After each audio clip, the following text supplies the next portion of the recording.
Discord? No, it isn't. Awesome. I've got things set up properly for once. Look at that. Okay. So, let's see. Who do we have?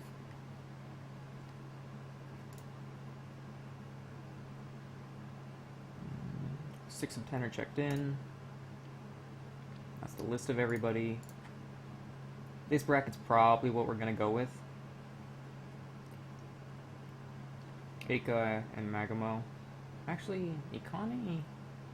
I think Ikani has won in the past, so I probably want to put him up. Let me see, let me check the Discord. Oh, now it shows the Discord. Pretty cool. Okay, I'll have to remember not to tab onto it then.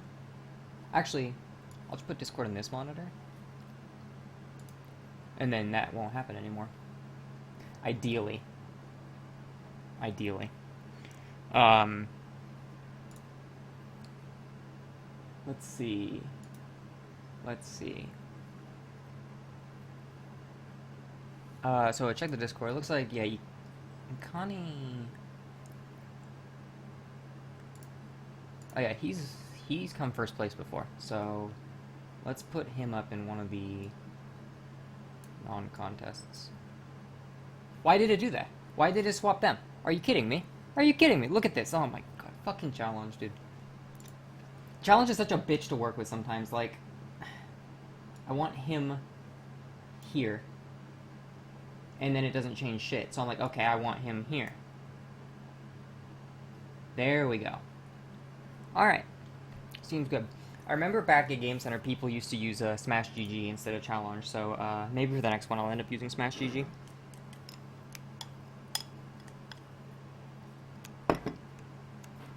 But, yeah, that, oh, hell yeah, infinite mirrors.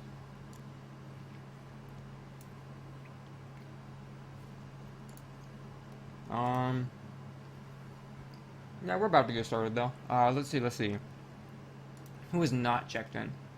Because we got 3 minutes till check-in ends. So, 6 of 10 haven't checked in.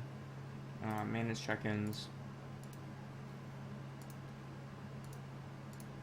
Let's see. So, who hasn't checked in? Eika, Inkani, Magamo, and Allan haven't checked in. So,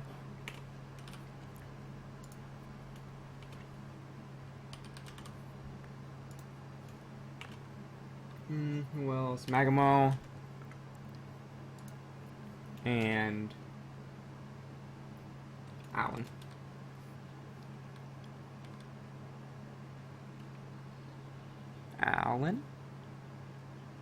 Allan Le...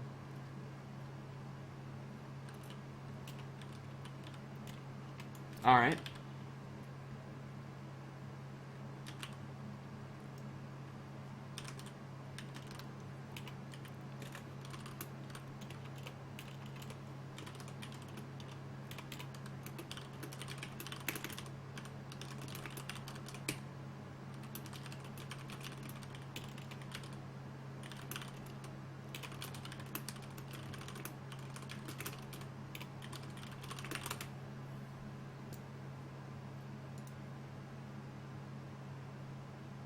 They're still not checked in, so we'll see what happens. Let's go back to the Twitch page. Alright.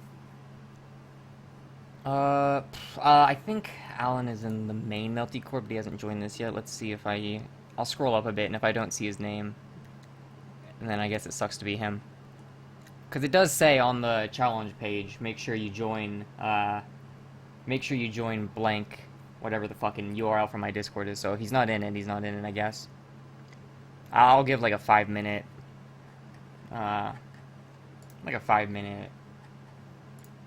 what's the word I'm looking for? A 5-minute, grace period. There we go. That's what I'm looking for.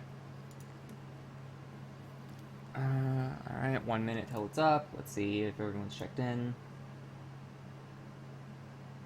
8 of 11. We had another person join. PA joined. Okay. So now what we have to do is try to get the fucking thing to swap. To swap with the people I want it to. This sucks. Watch this shit. Watch this shit. Where is it? Firefox. Yeah, okay, okay. So what I want is to put PA down here. And then nothing happens, so I'm like, oh, okay, that's fine. I guess we'll swap places with this then. Okay, there we go, it worked. It didn't work the first, like, 3 fucking times. Yeah, I might use Smash GG next time. Challenge is kind of a bitch. It doesn't work. Oh, hello, Vinci. I'm your biggest fan. That makes me happy to hear. But the fucking challenge just doesn't work half the time. Like, just doing something as simple as like moving names around in a bracket is such a fucking bitch. All right, so 7 o'clock. Technically, shit should be starting. So let's see who's checked in, who hasn't checked in, and they'll get their 5-minute grace period. Okay, another person has joined now. Let's see who joined. It looks like it was Iredium? It looks like Iredium joined.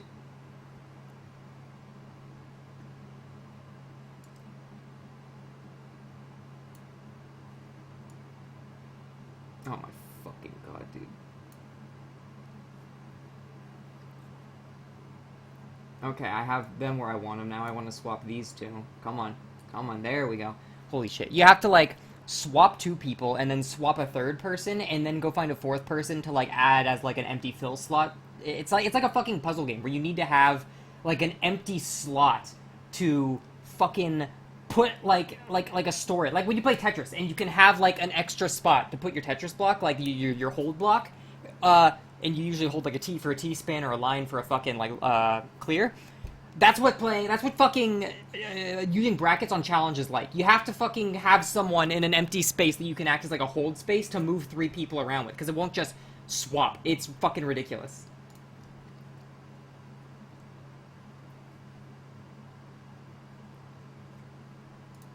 Okay, so let's see who has and hasn't checked in yet.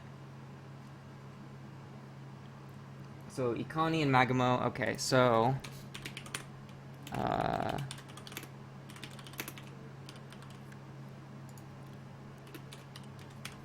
let's call for Magamo and Ikani.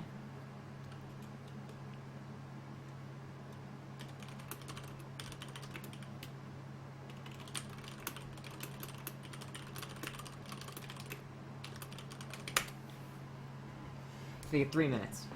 3 minutes and we're starting this shit.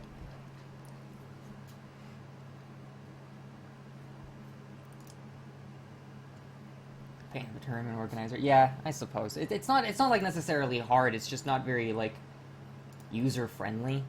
Kind of it like fights you the whole fucking way.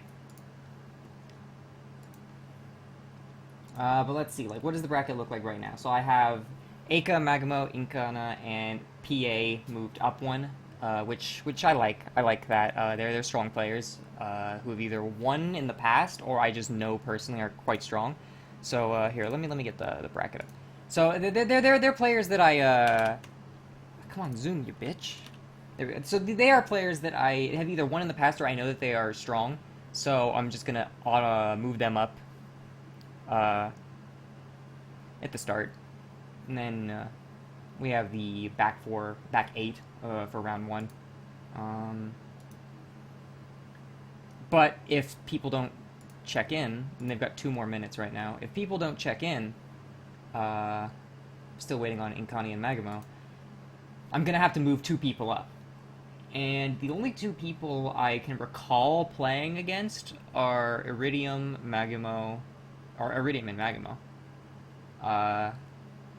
And quite frankly, I don't know exactly where their power levels lie compared to everyone else's.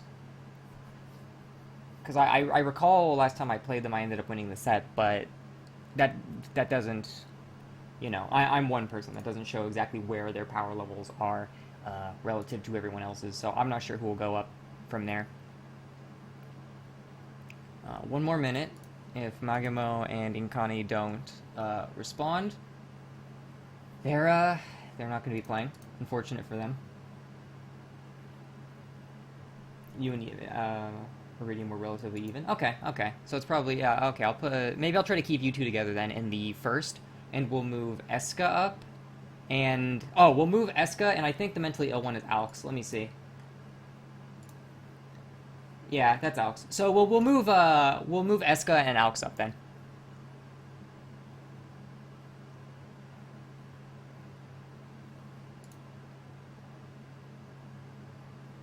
And 1 minute left. Like, probably 30 seconds. Oh boy, oh boy.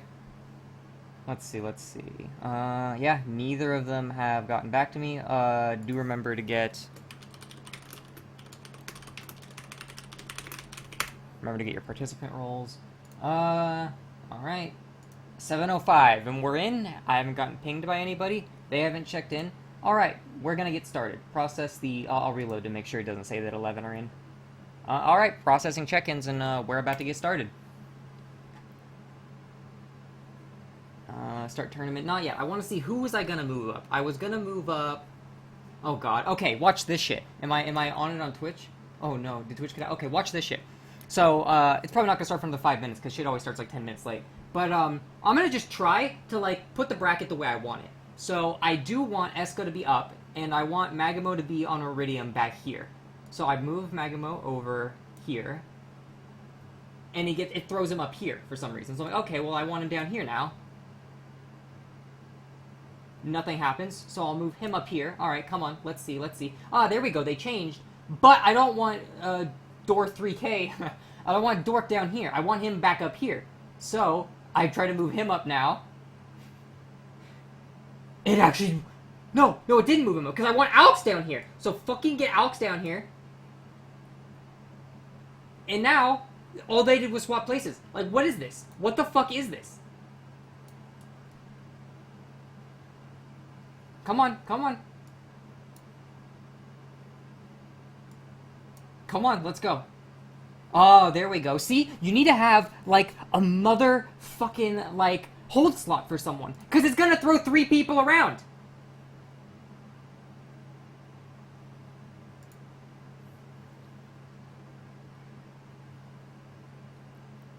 So, okay, we have Eika and PA pushed up.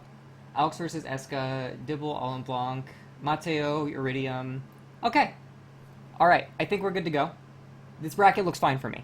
I'm okay with this bracket. Things look relatively good. The stronger players have their push up.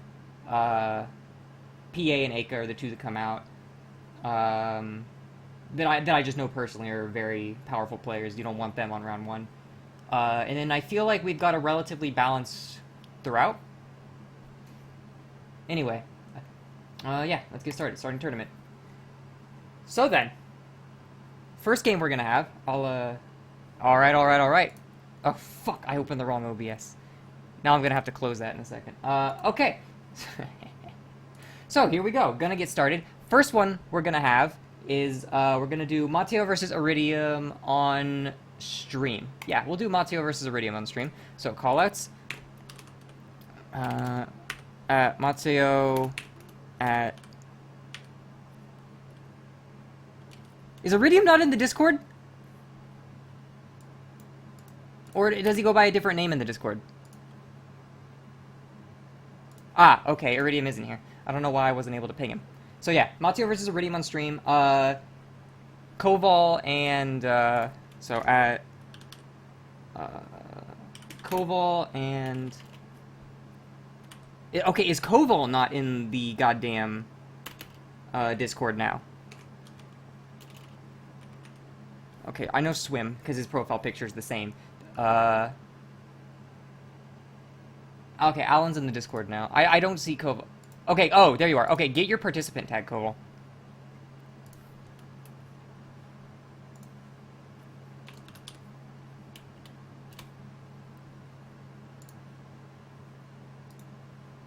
Okay, so... Koval...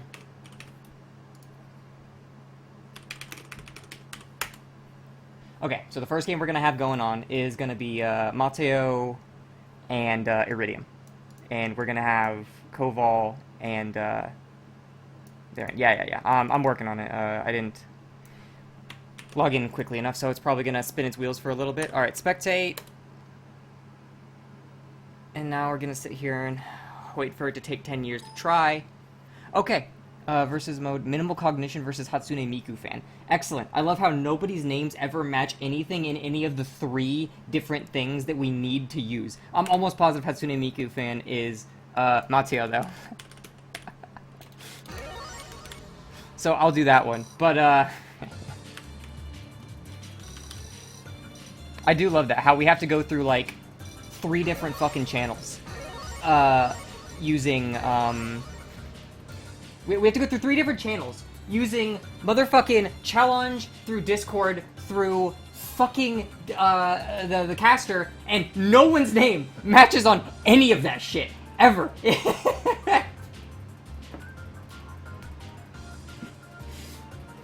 Hey Steve, how's it going? Oh man. But anyway, so it's gonna say here spin its wheels. So we have Matteo gonna be playing the h-vaki that we all know and love, and Iredium on h-tono. It's been a long time since I've played Iredium, so I honestly thought he was gonna be like an F or a c-aoko, just because whenever I can't remember what someone played, I just assume it was F or c-aoko. But okay, cool, they're good to go.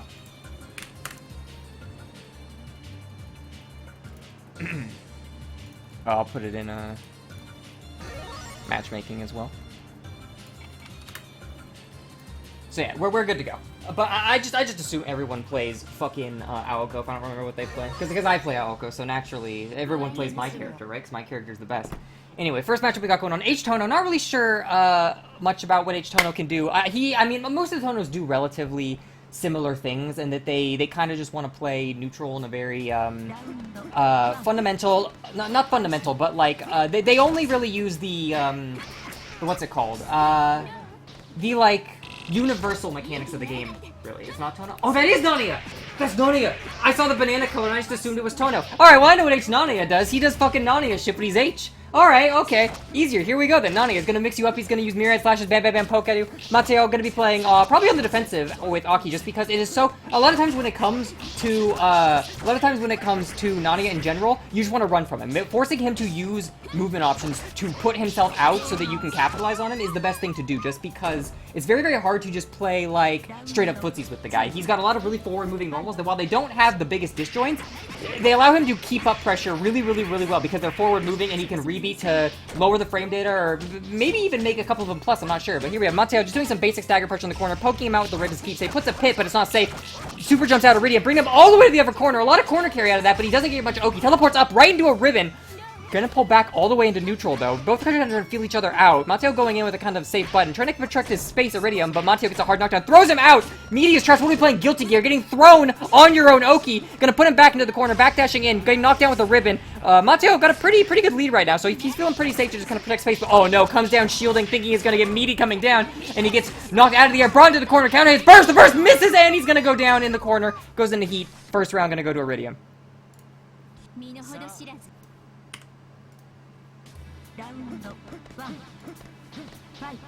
Pretty good first round, pretty good first round. It seems like these characters are, I'm not gonna say on the same place in the tier list, but they seem like they are, you know, they're not Hime, Nero, or fucking Roa, so it's like, you know, they've, or any of the other infamous high tiers that aren't necessarily top tier, so I feel like they've both got a relatively equal chance to beat each other in this matchup. Man, Iredium just going ham. I'm sitting here talking about dumb shit that doesn't have anything to do with the match, and Iridium's just really going ham in the corner, brings him all the way down, protects his space with the slashes, and a perfect match. Brings him down in the corner. Second match, Matteo's gonna have to try to make an adjustment if he doesn't want that to happen to him again. Backdashing, putting himself in the corner, trying to protect his space with these ribbons. Bringing him up. Is he gonna get much? No, he ends up missing something. My mouse cursor is on the screen. Ends up missing. Nanaya coming out of the corner. You see how fast Nanaya can move forward when he swings those normals out. He can just dash forward and he can carry those normals so fucking far. It's insane. h-nanaya does have that kick in the air. You do have to watch out for that. I'm not sure if it's plus in the air or if it's plus on the ground, but either way, being able to put someone in a block stone in the air to start pressure on the ground is really nice. Brings him in the corner, techs down, but just lands in the corner, protecting his space with the slashes, backdashing away from his jab. Gonna bring him up, take him back down. Not a lot of damage, but he doesn't really care because he's got such a good life lead right now. He doesn't really want to reset Matteo because any reset is dangerous, like right there. Any kind of reset is dangerous as you can get hit. Burst out, gonna bring him all the way to the corner, and gonna mash him out.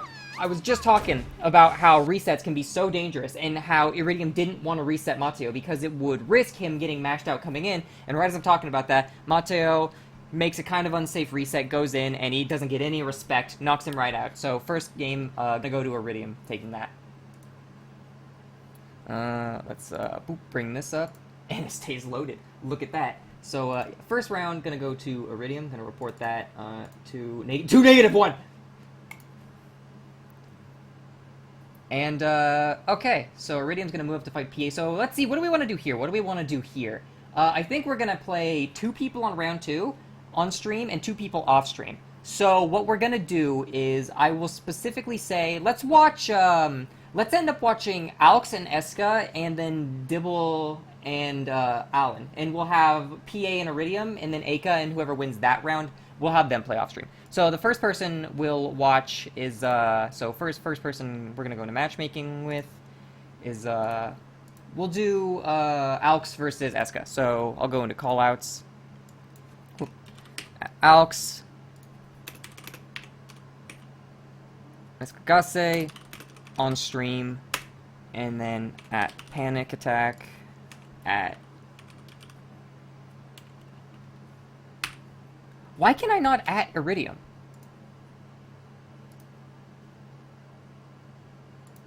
Oh, is that an L? Is that not an I? Is that a fucking lowercase L? I thought it was a capital I. Is it Iredium? Iredium? Is that Iredium, not Iredium? Okay, Alk wants to go off stream, he says. Okay. It is an I. Why the fuck can't I at you in Discord? What is this? Okay. Callouts. I'm gonna do a capital. I'm gonna do a lowercase L. I can't at this fucker in Discord. No, maybe it's that he doesn't let people at him unless they're his friends or something. What? I can't at this guy. Oh, it's a fucking dash? Alright, give me a second. It's not, though. It's not, because I put that in, it doesn't work! Twitch set to my, adding Twitch set to the layout in the video? Yeah, I should probably do that. Okay. Wait, so Alex says he wants to be off stream? So you don't want to go on stream, Alex? Oh, it's because he doesn't have the participant role. Okay, here, watch this shit. Participant. I can just do that. I have the power to just do that. Now I go into matchmaking. I say, there he is! That motherfucker. Not getting his goddamn role. Okay. So, I'm gonna see if Eska and Alex are in-game, and if they're not, then I'm going to, tell them to go off-stream.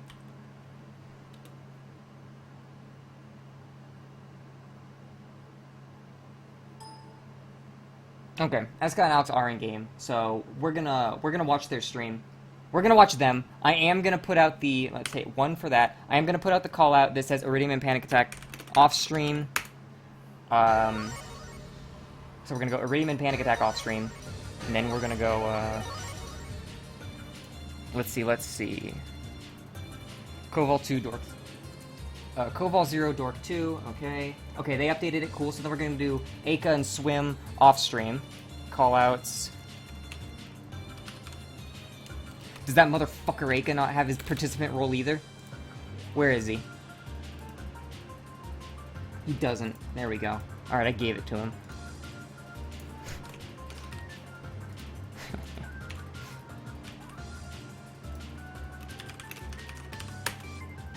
Alright.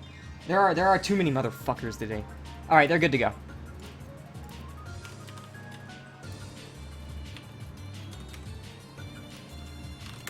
Alright. That was a big, a lot of moving fucking parts right there. I didn't update this shit. Fuck. Oh, fuck. Oh, shit.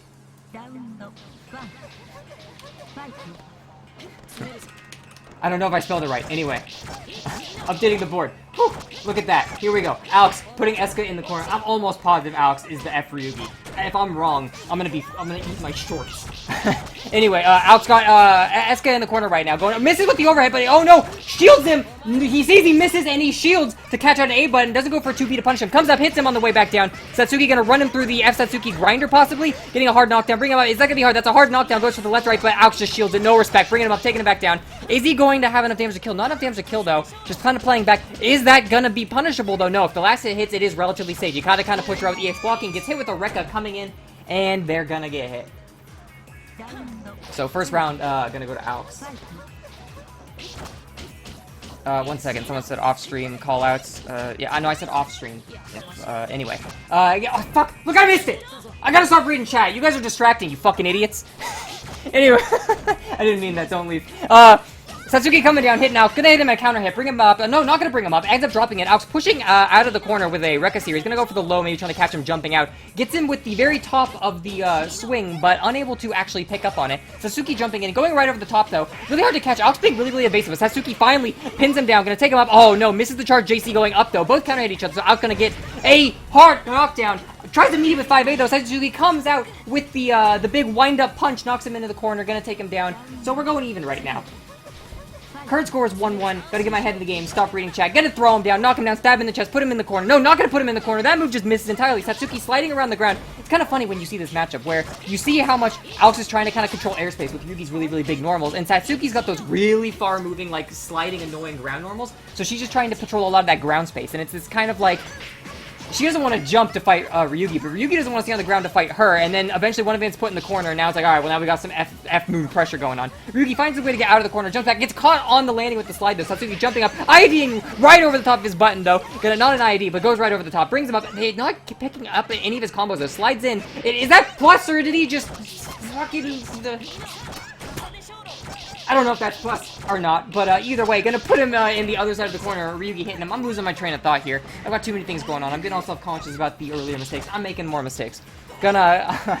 slides in, gets him, isn't able to capitalize on it, though. Next hill's probably gonna kill either of them, unless he misses confirm. Tries to throw on Wake Up, and he just gets knocked out of this. Why are you trying to meet him with throw? He's got 5 frames of throw protection. First game, gonna go to Eskagasse.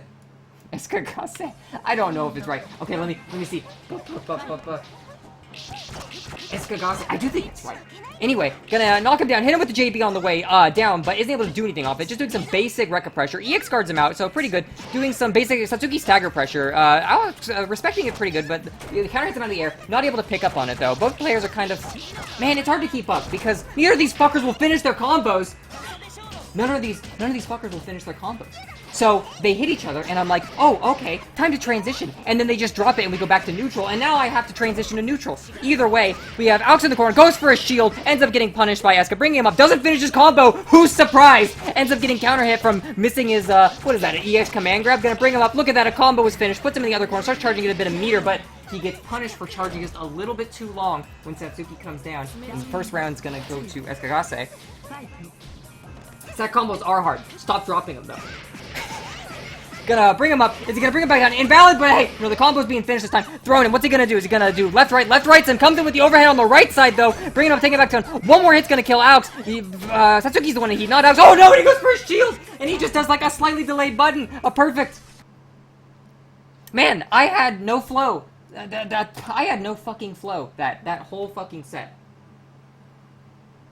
So it's just Eskagasse? Okay.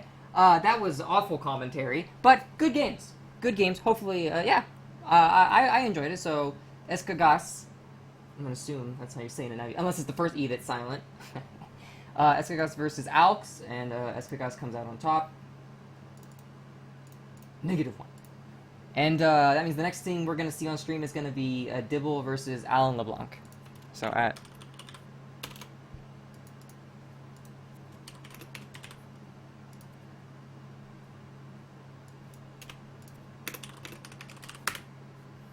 on stream. Okay.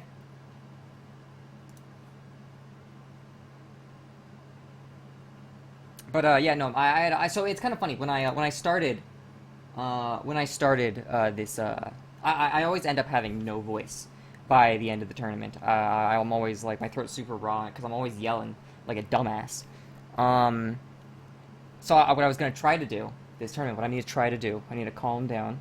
I'm gonna try to stay a little more calm in the earlier games and slowly start to ramp up. One, to kind of maybe build the tension of the games as they rise in tier, and maybe to also make it so that I'm not raspy as shit by the end.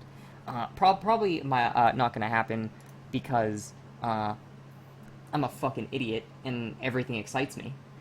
But we'll try. We're gonna try.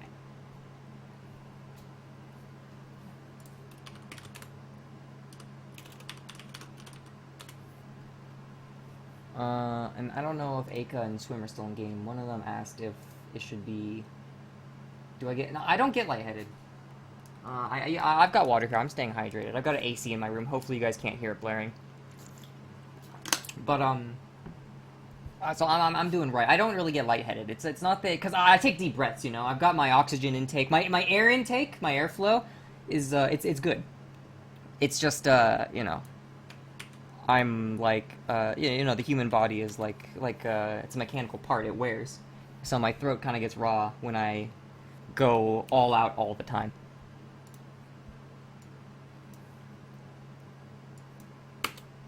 Trying to connect right now to, it's gonna be Allan Leblanc versus Dible.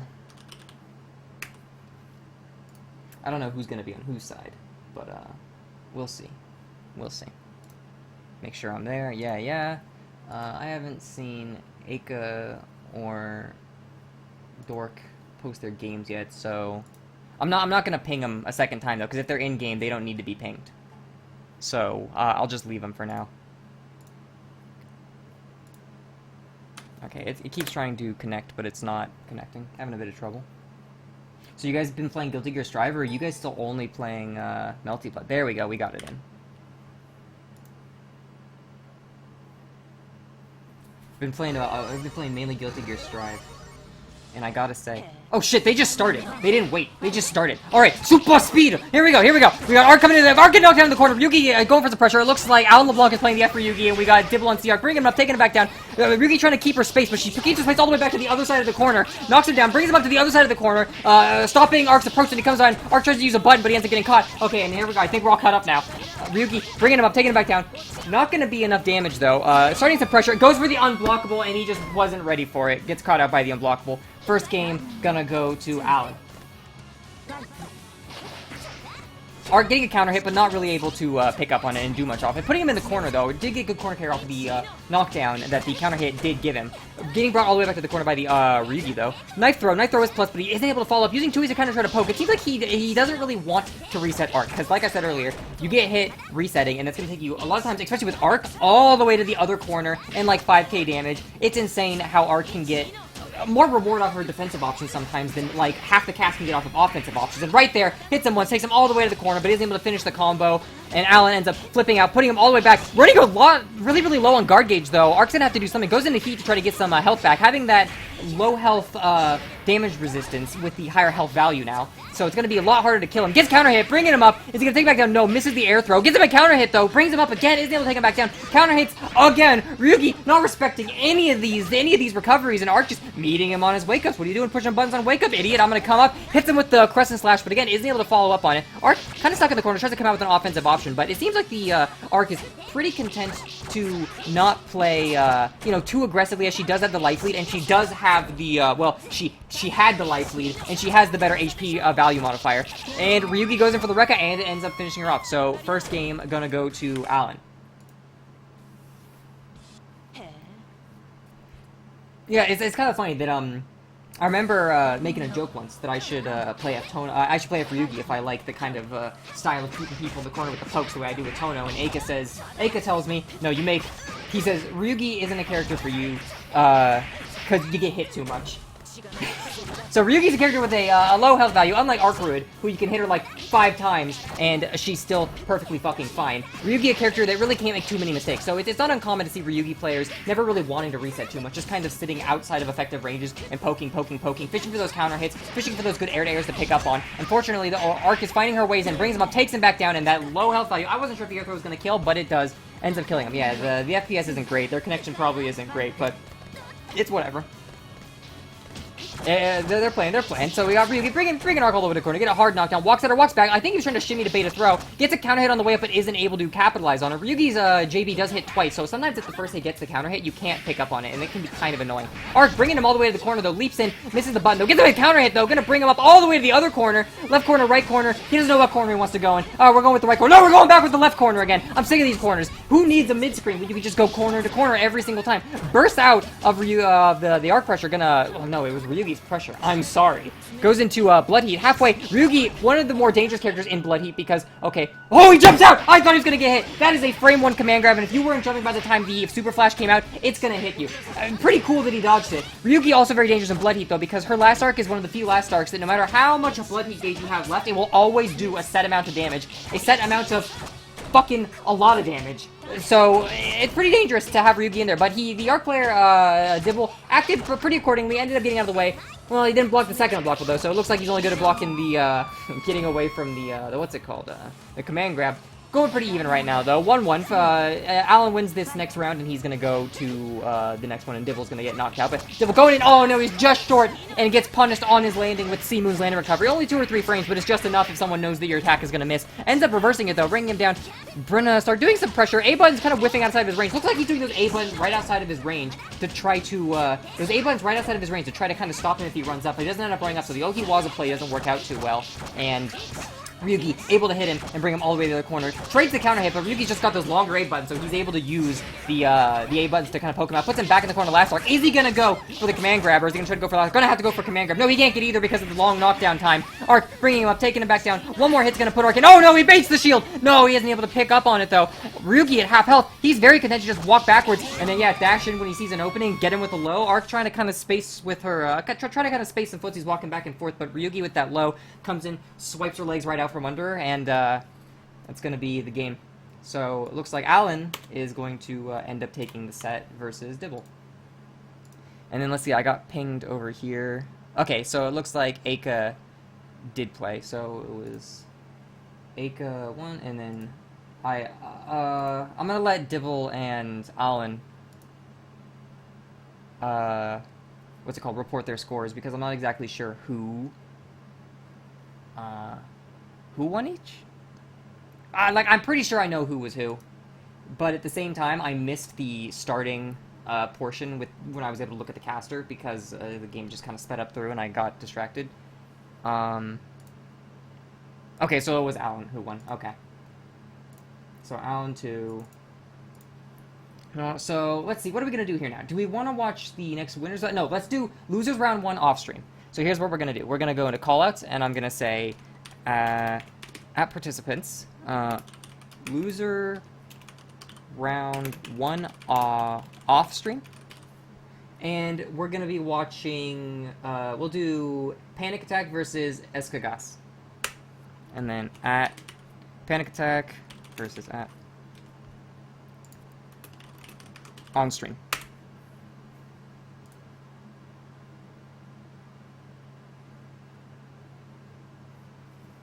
Alright. So we're rolling. I'm kind of, yeah, I know you have it in the... Okay, alright. Yes, I know I said I have it in the name thing at the top. Where he has 2, but I wasn't 100% sure that was him. I feel like a real... Because here's the thing.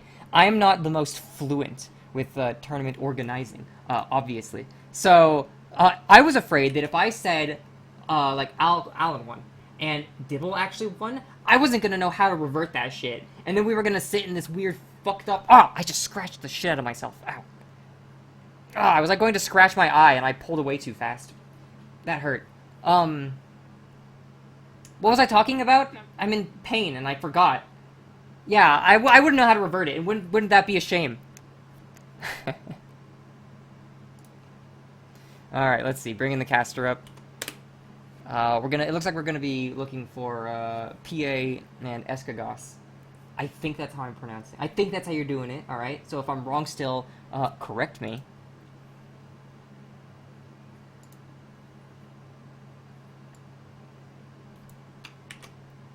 No, okay. Wrong IP. Here we go. Trying to connect.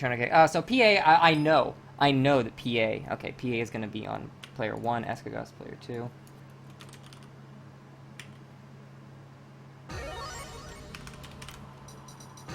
And then Eskagasse, yeah, look at that.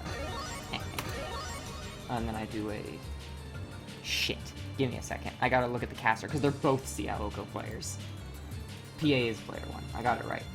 Alright, so yeah, we got 2 c-aoko players in here. C-aoko is the character I have the most playtime on, so I've got a lot of experience with her. Alright, they're good to go.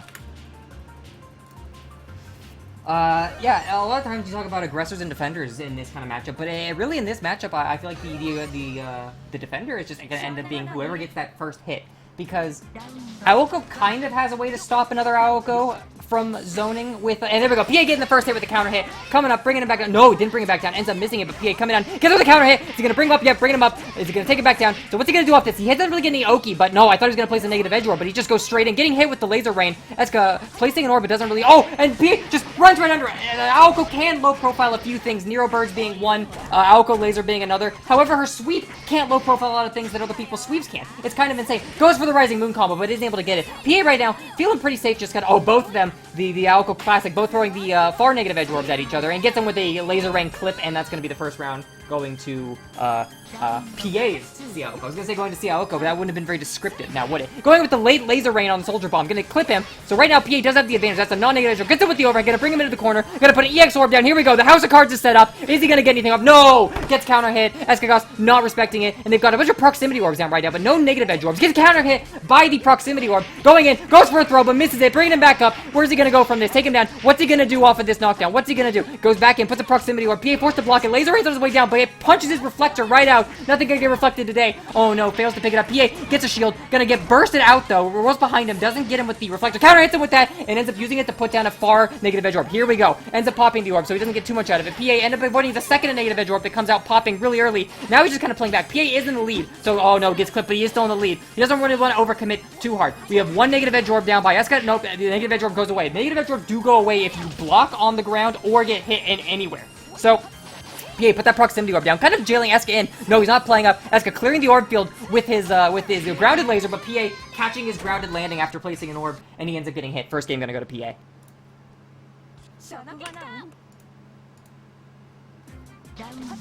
It's fun watching Aoko. I like commentating everything, but when it's a character that I actually play, it's a lot of fun because I actually feel like I know what I'm talking about. Whereas everyone else, I'm just kind of guessing and hoping that I'm not fucking retarded. Ends up coming down, uses the proximity orb to kind of delay his fall, runs right through, not respecting the proximity orb. That's a mind game you kind of have to play when you play c-aoko. When you get those proximity orbs down, you want to pop them early to stop people from disrespecting and running through and closing in on you. But if you pop them early all the time, people are going to bait them out with jumps and dash blocking. So it's this mind game of going back and forth between popping them early and then popping them late to kind of guess what people are going to do. And it's a mind game very specific that only Aoko can play. I don't want to say it's fun, even though I enjoy it, but a lot of people seem to hate c-aoko. But she's a very interesting character in that regard. Ends up bursting him out, coming in with the plus overhead, throws him on his own wake up. PA not looking too hot right now, got low health. Anything is gonna kill him. Probably even just like one clip of laser rain. Eska going in pretty deep, even though he had that proximity to protect him, but he ends up mashing out the reset, and he's gonna knock PA down. First round's gonna go to Eska. Alright, here we go. Eska jumping back, using a reflector, not reflecting anything, though. I don't actually think c-aoko has anything to reflect. He's probably should have. They both trade with laser! Eska's comes out on top, though. He's got the 2 mines on top, and PA goes right over the top. Gonna slide back in to avoid that proximity orb from popping. Ends up popping the negative edge orb on top early to try to maybe catch out some mash, but comes and gets it with the overhead. Gonna put a normal negative edge orb on top of him. Ooh, pops orb late, trying to bait some mash, but if he didn't mash, so it just gave him a safe comeback in. Goes for the House of Cards setup, but he doesn't actually do anything with it. Just kind of pops it immediately. Maybe he was trying to slide onto D, but he wasn't able to get the slide properly. And he ends up clipping Eska. Second round, gonna end up going to PA. So here we go, PA got, oh, the negative edge orb coming out, popping it immediately, not saving it. That's another thing that it's kind of hard to do with c-aoko, but you kind of get the game sense with it enough, is realizing when you have a negative edge orb out that you were initially going to trap somebody with, but also seeing that it's not going to hit them, and realizing they can't hit you either to punish it, so instead of popping it immediately like you had planned, keeping it out there. Because any orb you can get out that you can play around makes things infinitely more degenerate for your neutral. c-aoko being one of the most degenerate characters in neutral, if she can actually get her House of Cards started. Right now, no one has any negative edge orbs out, only proximity orbs, and just proximity orbs, ducking the laser, running back in. They're just kind of trading sides right now, kind of trying to poke at each other. They've got about the same health pool, so it's kind of hard for either of them to go in. Goes right under that. That's good on the proximity orb. Proximity orb doesn't hit him though. Doing with laser rank, gets the proximity orb down, clearing the proximity orb with the laser. PA going with some basic pressure, goes with the overhead, backing off another proximity orb to cage him, but using another proximity orb to protect himself. Negative edge orb coming out, but he gets it punished. PA coming down with the kick, gonna bring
ends up mashing him out, gonna put him on the other side of the wall, and Eika going into heat to get some of his health back. Aoko doesn't really have a very high defense modifier, so she does have one of the lower, she is on the lower end of health, probably lower mid-tier as far as health values go, but getting that health back is still nice. Ends up landing, 2-waying to jab him out of the corner, not respecting Eika's pressure enough, and that's gonna be a game going to Eika, match going to Eika.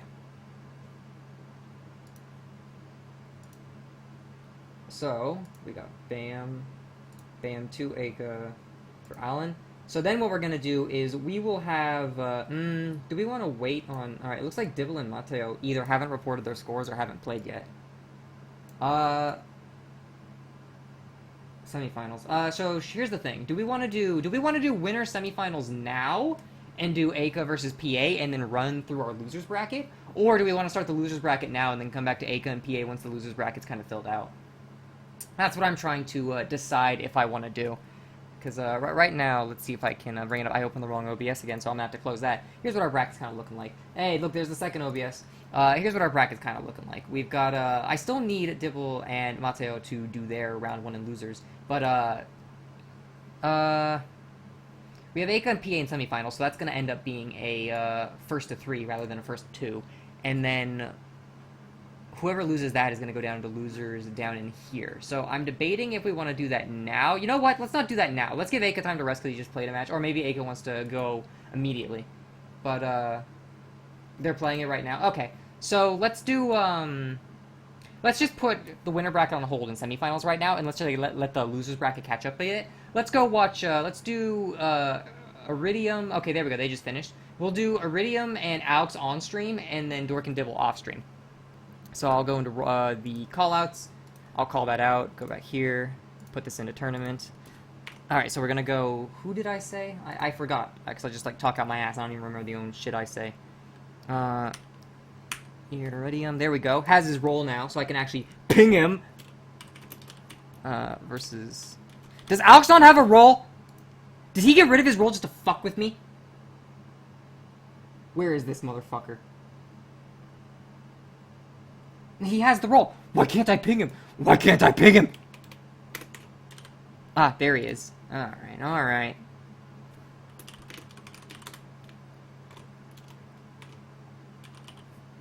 At Dible and at Orc. Actually, do we want to do them off stream or should we just watch them? You know what? Let's just watch most of the... no, let's just watch all the losers. Let's just watch all the losers. So we're just going to go Iredium versus Alex on stream, and then we're going to go Dork and Dible next. Fuck it. We'll just watch all the losers right now. Because I keep forgetting it's on a team tournament where you're going to go 2 and 2 and it's going to take forever, and I'm thinking like, oh, geez. Team tournament, we've got these many people, and I kind of have to like adjust for times, but it's not a team tournament. We're just going to go like one round of what a team tournament would be and then move on. So it's like 2 people in losers is actually just one game of a team tournament. So I've got plenty of time. Let's just watch everyone in the losers bracket.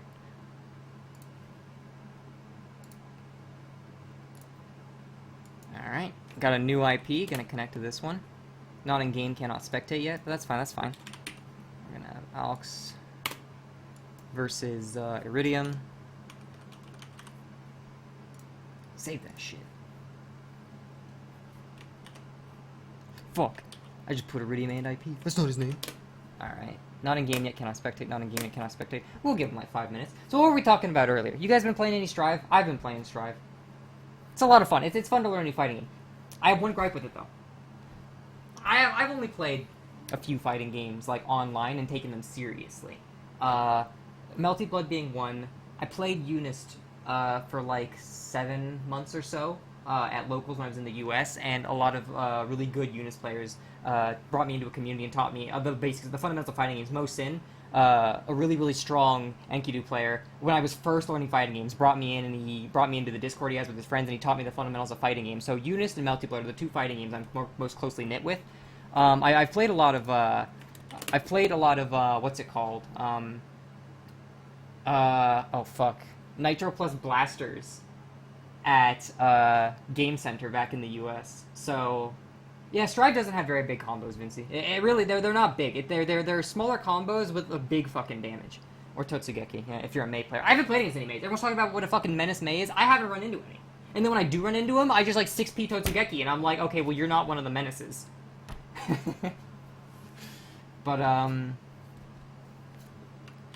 But yeah, so it's like I've got all these other experiences with games like Nitro Plus Blasters. I played a bit of Chaos Code, a little bit of BlazBlue. Fuck BlazBlue though. I had a friend who was like, "You should play BlazBlue with me," and I'm like, "Oh, I don't really know anything about BlazBlue." So I played a bit of BlazBlue. I'm like, "I'll play what's the dude? Terumi? He seems pretty mid-range. I'll play Terumi. He seems relatively simple." And my friend was all like, "Oh yeah, Terumi's good. He's a good character for beginners. I'll play a character that I don't play, so it's not a slaughter." And then the fucker picked Arakune.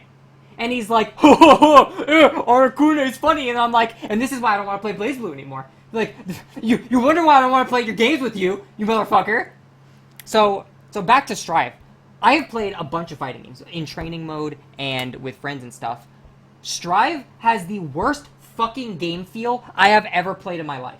I have never ever, in any of these fighting games, out of block stun, out of, my own pressure, out of any of that, out of landing recovery, ever had a problem running forward.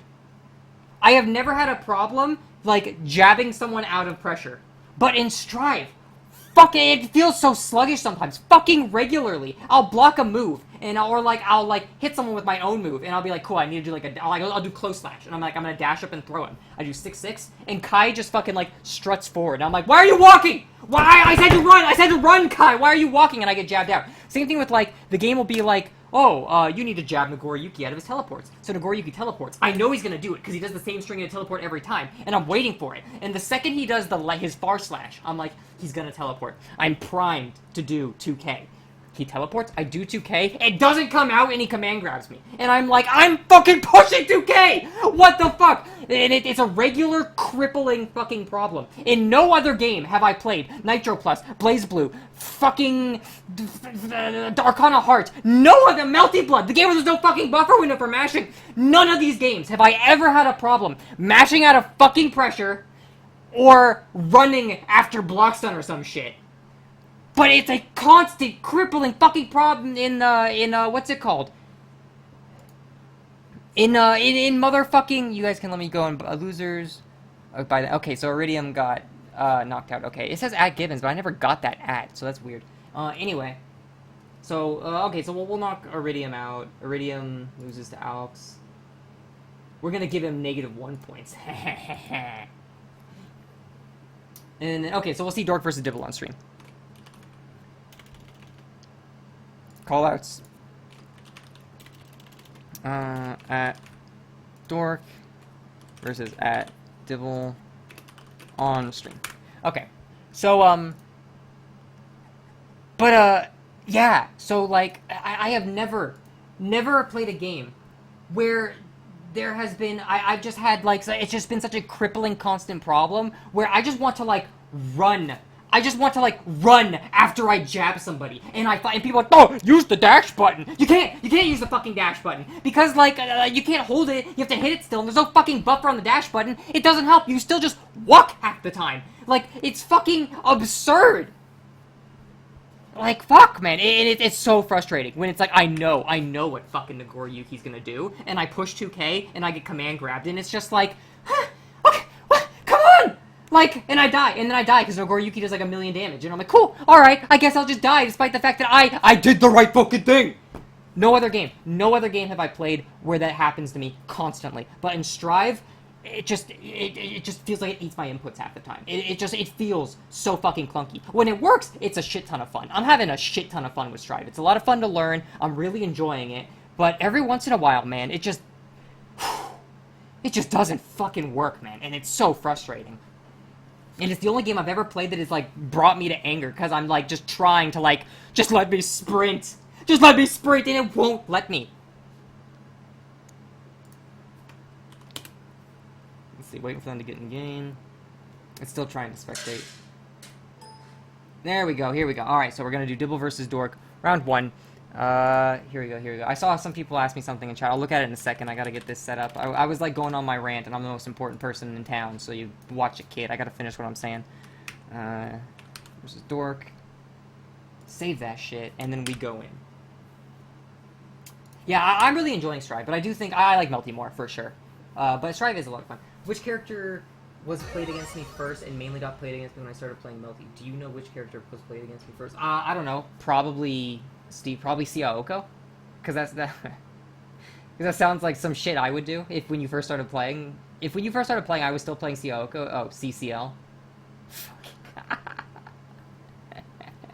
That sounds like a lot of fun, bro. You don't enjoy CL? You don't enjoy having having to play against like 90 different reversals and every move low profiling? You don't enjoy that?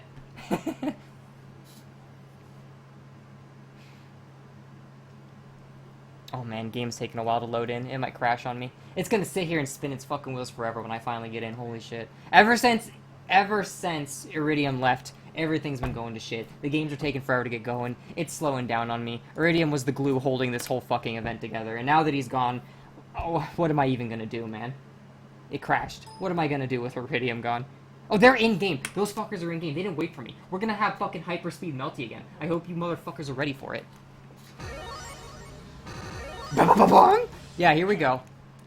Alright, here we go. Oh, and the fucking, like, burn your eyes out stage. Okay, we got Ryougi, put him in the corner. Oh, Jesus, fucking Christ. They're both H-moon characters. We got h-ryougi versus h-ryougi. H-ryougi is one of the harder characters to play. h-ryougi also pretty hard character to play. h-ryougi's got this really cool thing where her 6-AA is actually, like, plus on block and it carries her across the screen. So you can, like, windmill your fucking arms at nothing with CR and with h-ryougi. With h-ryougi, you can just fucking windmill your arms at the air and, like, go at people and you'll be plus. It's perfectly safe. Really fucking annoying to deal with. Multi does it all the time. Multi's a bitch. No, just kidding. I love Multi. I'm #1 Multi fan. Anyway, gonna put him in the corner, bringing him back down, counter hitting him out of the corner, gonna put him back down. Going into heat at one point, so I got some of his health back. One hit's gonna take Ryougi down, but Ryougi gets her, doesn't get enough damage. Points him out, Ryougi at a pixel of health, and Ryougi gets hit. Goes down. Anyway, starting round 2. Trying to build some space with the JVs, but the JVs aren't actually able to hit. Lands, Ryougi missing his own normal JV. Gonna put it back down on the ground. Coming over the top, misses, but Arc doesn't get on the landing recovery, so Ryougi gonna come down. Both in heat now. Whoever hits whoever is gonna end up just heating out the real heat. Bam, bam, bam. You get like 4 jabs right in a second. Jab going in, bringing him up, taking him back down. No, not taking him back. He didn't go. I think he was gonna corner carry. He didn't corner carry. Put him in the corner though. Ryougi having a bit of trouble, and here we go. And the game is calming down. Now we got some nice, calm, very slow-paced Melty. Everyone's favorite slow-paced game. That, you know, hey, you know, fucking, at least in Melty you can run forward. Melty doesn't have much of a buffer window, but at least you can fucking run forward when you want to. Strive. Anyway, put him in the corner, bringing him up, taking him back down. Because, man, after watching that, they really do move slow, don't they? It's like when you swing, like, it's like when you swing a weighted bag on the end of a bat before you go up to bat in baseball, and the bat feels crazy light. Like, that's what it looks like right now. Like, man, how am I ever gonna get mixed up by Arc? This character is slow. Throws him? Reactable throws, anyone? Anyway, first game, gonna go to Dork on the Arc.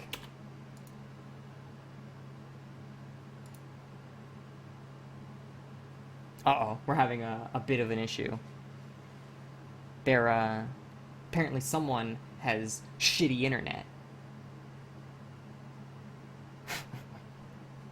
Wait, what the fuck's going on? So, someone put, like, 1 for rollback and any delay? Wait, what?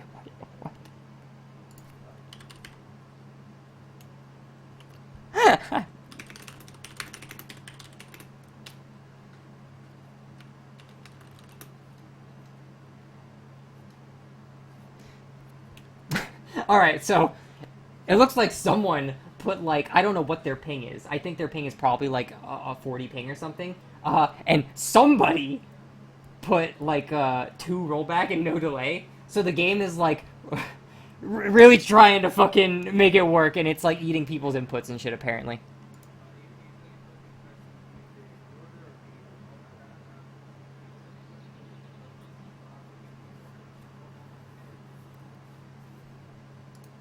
CCL236C, the series. Use move constantly against a newcomer. I mean, nothing wrong with using that move against it. Like the EX, okay, Steve, the EX version or just the normal Rekka? Because the normal Rekka, like, yeah, that's just a knowledge check. You just have to know which ones you need to shield and not. But, like, even the reversal, like, you can kind of figure, I don't know. Both? Well, yeah, okay, so but that move's a knowledge check. Like, once you know how it works, that move is fucking dumb, and you'll just beat him every time for, like, trying that dumb shit. Anyway, we have 2 arcs now, C-arc and H-arc. I'm pretty sure Dork's still the H-arc, still we have Dible on C-arc now. I don't know which is which, I didn't see who picked whose color, so, oh, wait a minute, I know what that normal looks like. Alright, I know who's who now. The fucking purple arc is Dork. Alright, so here we go. Bringing him up, not any doing as much, but taking it back down. He ends up getting hit after he comes back down, comes across the screen, full corner carry, doing some base pressure. IEDs, runs right under. Arc, one of those characters. Arc is one of those characters that has a low profile run, I think, but then there's some weird things that, like, she can't low profile. It's kind of odd. Either way, goes right under the IED, bringing him all the way to the other corner. Like I said, with the H-arc using those 6-AA buttons, they are plus. They are fucking plus on block, and they close the distance. So unless you shield her, or you, like, stop any kind of, like, reset. She can just keep going, bop, bop, bop, bop, bop, bop, bop, bop, bringing herself back in almost, like, forever. It's really annoying. There are definitely ways around it. It's not like it's OP, insane pressure, but it's pretty ignorant. See, you just keep doing that. Here we go. Going into Blood Heat, bringing him up. I do believe Ark's last arc needs to be used in the air, so he's probably not going to end up getting, especially now that he's out of Blood Heat. He gets a little bit of HP regeneration, not too much. Bringing him up, taking him back down. Both players had their HP to oh! Counter hits him, goes for an ADP, but he isn't able to kill him or get too much off it. Brings him into the corner, though. Goes for an elbow bash, jumps back, comes back into JB, hits it with another counter hit, but he's not able to pick up on it. Oh, no, the game froze a little bit, catches him out. Next hit's going to kill. Next hit's going to kill. I don't know if with Dork throws in that. Okay, a throw will probably kill either of them now. So they're pretty scared, and there we go. Counter hit. Lands, has the 2 frames of landing recovery, and he's just not quite got enough frame advantage. There we go. So we have Dible sitting back in the corner, jumping in with the JB, hitting him, gonna bring him all the way over to the corner. Misses his swings, though. Still has Dork in the corner, though. Oh, no, gets heated out. It was the auto heat from H-man, so you really can't punish that. Gonna kind of shoulder bash in, and man, the game is really laggy. I can see what he means when he's dropping his inputs. Backdashing in, coming in with the A button, going in with the forward buttons. There we go. There's the 6 AA. They are plus, so he's just kind of like staggering those and maintaining plus frame. Jumps in with a charge JC. Get him with it. How much damage is he gonna get off of this? Charge JC, a really good starter in Melty Blood. Gonna bring him up, take him back down. 3.2k, not bad at all. Gonna use that to kind of the record pressure to kind of chain him in the corner a little bit more. Keep him in there with the plus frames. Bringing him up, taking him back down. Man, there's just arc mirrors are just, like, there is no mid-screen in arc mirrors. You guys ever notice that? I remember when I watched Insignis play a while ago, okay, I'm not gonna bring up past shit from other games, so no one cares. We're watching this. But, yeah, arc mirrors are so fucked up, because arc has a shit ton of health, and they can just corner carry anyone from anywhere. There is no mid-screen when 2 arcs play with each other. They just go back and forth from the corner. Oh, I jabbed you out of your pressure? Cool. Let me just get, like, fucking 4k damage, or more like 3.5 against another arc, off my defensive option, and take you to the other corner. Oh, we're in this corner now. Oh, no, I've been counter-hit. I sure hope I don't get brought to the other corner. And that's what happens. That's what arc matchups look like.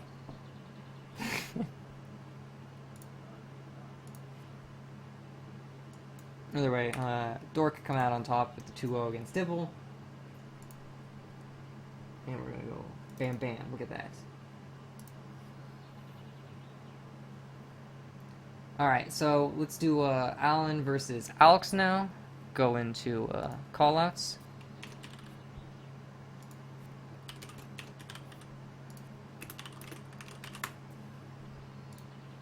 So we'll get them going. Oh, you're fine, Iredium. I mean, shit happens, man. Don't worry about it. No, it's under cool. I understand. Don't worry about it at all. Let me see. He never told me how it works because he refuses to give me advice. Oh, you know what? Here's the thing, though, Steve. When you figure it out yourself, you're gonna be stronger than he'll ever be. Because someone who is strong and doesn't help others get as strong as they can so that they can get even stronger, those people aren't truly strong. Yeah, they're not. Those are the kinds of people who play fucking Strive, and they have like one gimmick, and then the second someone figures out their gimmick, they can't function anymore.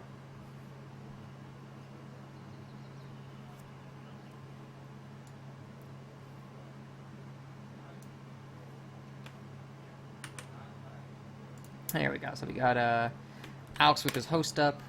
No one's in yet, but hell yeah. Yeah, 10-10, hell yeah. Nice. Yeah, CL is fucking annoying. I remember when Morpheus played. I actually did better against him for a while with my v-sion than I did with like my Tono, just because he DPs fucking so much, and he just cycles his fucking DP and all reversal options. But with v-sion, I get Oki every time. So a lot of times, even if he does reversal, the Akiha summon covers me, and I can do really safe things like A meaty into shield, and the Akiha summon covers me even if he doesn't fucking DP. So I was doing really well against him with the Aki just because I can, no, don't go yet. Do not go.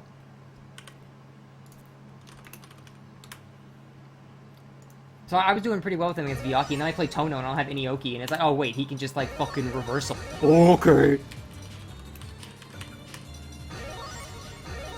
Versus Alex. Yeah, no, CCL is a pain. And then my Aoko, naturally, I was able to do fine with because she's my main. But I just mean, like, as far as like subs go, it's just funny that I was doing better with him as fucking v-sion. Just because she gets like actual Oki and set play. As kind of shitty as it is. Alright, they're good to go. So we're gonna have f-ryougi, a mirror match. f-sion is more big. f-sion doesn't get dog shit Oki. That's the only reason you play v-sion. f-sion is like arguably worse than like C. Arguably. I didn't say she is, I just said arguably. Alright, Allan's had some technical issues, wait a bit. The really annoying thing about CCL is the same thing that h-roa has, where she can just, like, what is it, Vorpal Blade? She can just Vorpal Blade from anywhere on the fucking screen and stop you. I remember when I was learning c-aoko, Multi would occasionally play CCL against me, and he taught me pretty early to, like, you have to, there are some matchups with c-aoko where you can't just make space and place orbs, you have to make the space, and then you still have to work to find your openings. And CL was the matchup he taught me that a lot with, because you can't just place orbs against CCL. Like, if you ever try to do anything with c-aoko, from any, if CL has 100 meter, whether it's place an orb, fire, laser, place a proximity orb, anything, she can punish you for it on reaction. So,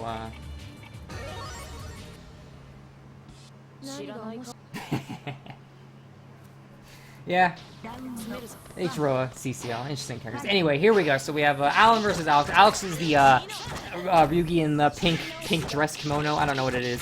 And we got Allan in the blue one. So Allan in the corner right now. Alex getting some basic pressure. Oh, matches up with two-way, gets him. Gonna bring him up almost side. It looked like he was gonna land behind him, but he doesn't. Goes for an A-jab into a parry, trying to get a read on mash out, but he doesn't end up mashing out. Throws the knife and just bounces off the wall, hitting nothing. He gets stuck behind him. Is he gonna be able to pick the knife up though? No, it looks like Alex is gonna push him all the way from the knife. That knife is mine now. I have two knives. That's what Alex saying. He said, I have two knives. You don't get to have a knife anymore. Oh no, flips over him. He's able to get the knife back. Like Alex said, that's my knife. Stop trying to touch my knife. I wonder if both Ryougi throw knives, if they could pick one up interchangeably. That'd be funny. But, yeah, Alex protecting that knife as if it's his own, and without getting that knife back, isn't able to, you know, have an effect from far out like he'd probably like to. Alex, put him in the corner, get him with some basic stagger pressure, jabs him out with the 2A, but ends up counter-hitting. Not really able to get much on it, though. Alex coming in with the EX move. Last hit whiffs, and he shields, though! It wouldn't have been a punish anyway, but he actually ended up shielding him, getting him, bringing it back down, 1.3k damage. Not a huge amount of damage. Ryougi doesn't really get too much damage off of her defensive options. Gets overheaded, knocked all the way back down. What's he gonna do? 5A jab. He's doing that a lot. He's just the 5A into the parry, but he ends up counter-hitting him anyway.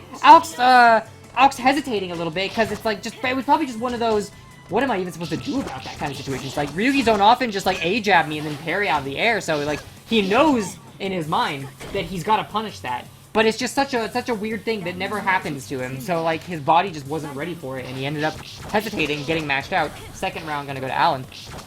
Ends up landing, pushing a button, and getting hit. Like I said, F-moons do have no landing recovery, so if you land as an F-moon and you still get hit, oftentimes it's because you just were trying to push a button, you just weren't blocking. Allan so lands, he doesn't end up blocking, put in the corner by Alex, smashes out with A. Ryugi's 2A is really, really good at stopping those grounded approaches. A lot of characters, having the fast A's allows them to check dash-ins, but Ryougi can do it from a lot further away. Ends up baiting the shield, coming down, doing the late JB, ends up dropping his combo though. Backdashing, monkey flipping over. Oh no, he gets shielded though. Allan trying to punish the monkey flip, which I think it might be plus, maybe not. Either way, it's not minus enough to punish, probably not with a button at that range. Ends up getting shielded out, and he gets hit on his landing again, knocked down. First game gonna go to Alex.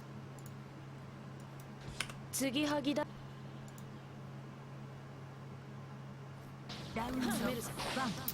we go. Yeah, it's like, I don't really know, like, what these two characters really want to do. I guess when it's a mirror matchup, because a lot of times when you look at two characters, you can say about those characters, who's the aggressor in this matchup, who's the defender, and what is it? There we got two knives next to each other. Who is gonna play what role in these matchups? But with Ryougi, it's like, in any kind of mirror, I guess the aggressor is just whoever doesn't have the life lead. So I guess Alex could just kind of play back if he wants to right now, and no. And they're about the same right now, but whoever doesn't have life lead can kind of play back and just kind of jab at each other. It's really funny watching one of them do a Rekka combo, or a Rekka series, just to have the other one jab them with 2A and do the same Rekka series, just to have the other one jab them with 2A and then do the Rekka series again. It's pretty funny. I don't know why they're not picking up their knives. I don't know why. h-ryougi's always get their knife back. Like, even just like, there we go, get the knife back. Brings it back down. I remember Drake at some point said something like f-ryougi mirror is like actually 7-3 for Ryougi. I think he's joking, but honestly, what he might have meant when he said that was, what he might have meant when he said that is the Ryougi who has the health advantage is the 7, because trying to aggress into Ryougi as a Ryougi probably fucking sucks. Gets counter hit, knocked down, but doesn't really do much off it. Another shield, but he isn't able to pick up on the shield. Brings him into the corner. There we go. Does that same string, and then gets cut out with a 2A. Just back and forth. Just back and forth. They just keep doing it. This is top tier Ryougi play. This is what you guys might not like it, okay? But this is what peak performance Ryougi looks like. And while you guys may laugh at the character and her low damage and her big normals and the fact that she can't chain her 2As together, this is optimal Ryougi play. This is what peak performance Ryougi looks like. And if you think otherwise, you're an idiot. You're a fucking moron. Look at that. He's fucking dead. Could you do that if you weren't playing optimal Ryougi? I don't think so. Anyway, here we go. They're about even right now. Alex only needs one more round to win the game. Getting knocked down, though, by Allan. Allan putting him in the corner, throws the knife, getting the plus frames. He always does that. He always throws the knife and gets the plus frames, and then he just jumps over it. Everyone always just jumps right over it. Ends up putting him back into the corner, though, spending some meter to get him more damage. Bring him, taking him back down. 4k damage. Look at that. We got some real damage coming out of Ryougi. And they just wreck out. They just wreck out. They don't block. They just push themselves out, and then the other one wrecks out. And then they push themselves out, and they push out, and they wreck out. What is this? What is this character?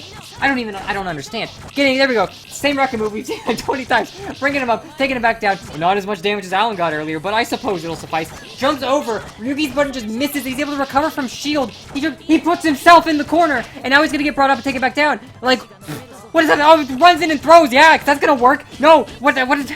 Rekka's in. Okay, and there's the 2A. There's the 2A. I was about to say this Rekka is gonna finish, and someone is just gonna, like, push 2A. And there it was. He just pushed 2A, and he got knocked out. This is like when you play a fight in a JRPG, and the fight isn't hard. It doesn't have any gimmicks for it, but it's just a DPS check. And if you just aren't optimized enough to be able to beat the boss through battle before he just out attritions you or some shit like that, you just die. That's what this matchup looks like. This matchup is just like an attrition, because they just put each other in the corner, Rekka in, and then the other person 2A's them, and then they Rekka them and put them in the corner, and then the other person 2A's them, and then sometimes someone gets crazy and does a shield, and that gives them tips the scales in their favor. Look there, again, just he gets Rekka. Oh look, there's the EX Rekka. What is this? It's like literally just like a DPS check. Their healths are always equal. Their health values are always equal. It's just like a fucking DPS check in an RPG. Like, there we go, there's a 2A, and what's he gonna do? Oh, getting a little crazy there. Doesn't actually do the Rekka series all the way through, but he doesn't throw anything. He just sits there and blocks. Oh, there's the 2A, gonna bring him in the corner. Rekka series, and then there's the 2A, gonna do a Rekka series. Here we go, the same string, Rekka series. Well, he goes for the unblockable. Oh my god, he's a madman. Knocks him down. He shook the foundation of the whole Ryougi player base up. I've never seen that in my life. That's never happened in the history of Ryougi players. Usually because people just shield it. Gonna bring him in. There we go. Tries to get him with the low. That was amazing. That was amazing. That was like the perfect opposites, where he did a very long-reaching low that doesn't hit very high at all, and the other one did a very far-reaching high that doesn't hit the ground, and they just swung at each other, and no one was anywhere near hitting each other. That was amazing. This is the greatest matchup of all time. Here we go. Blowing some extra meter, putting him in the corner. Alex has the upper hand right now, throwing him back. Is he gonna try to go for throw loops? No, he just goes for like, what is that, even an overhead? It didn't even look like a fucking overhead. There we go! And someone said the knife is useless. Who said the knife is useless? If I had mods, I would tell them to like ban you as a joke. Because he just killed him with the knife. What do you think you're talking? What do you think you know? You don't play f-ryougi. How do you know the knife is useless? Put him in the corner with the EX Rekka, bringing him up, taking him back down. Here, okay, is someone gonna push 2A? Rekka series.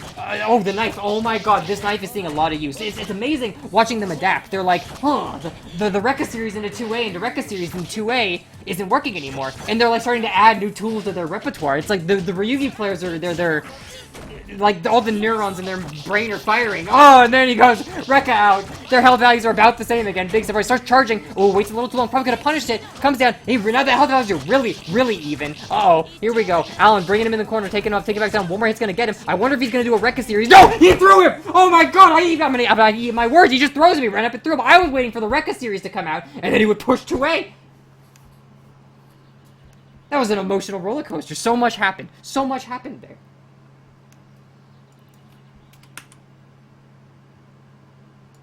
Actual mix-up. The god of, like, strike throw. f-ryougi is the god of strike throw.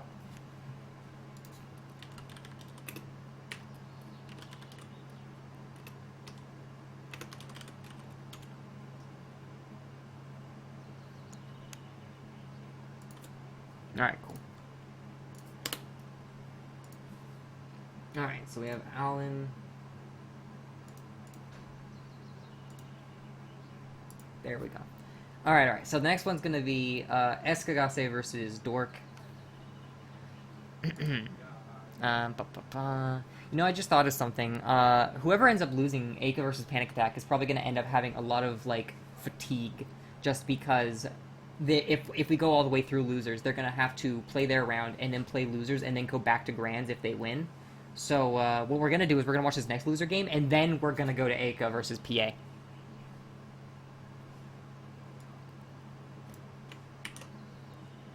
And then, yeah, Eskagasse is already on it, but I'll still ping them anyway, just because that's my job.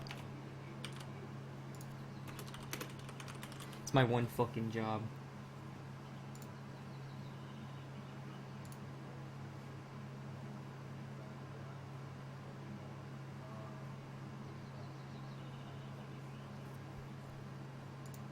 Where is it? Okay, there's Eskagasse. So, let's... not Eskagasse. Eskagasse.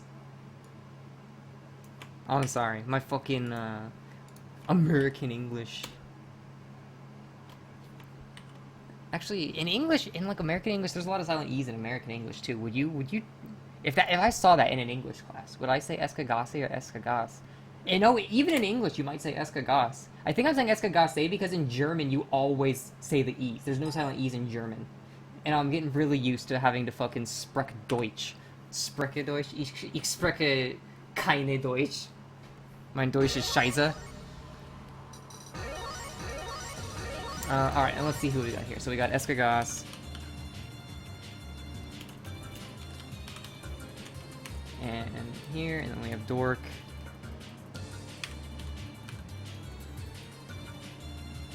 Well, I usually just say Eska when I'm shortening it in game anyway, but when I see the whole thing, I end up saying the whole fucking thing. And then, yeah.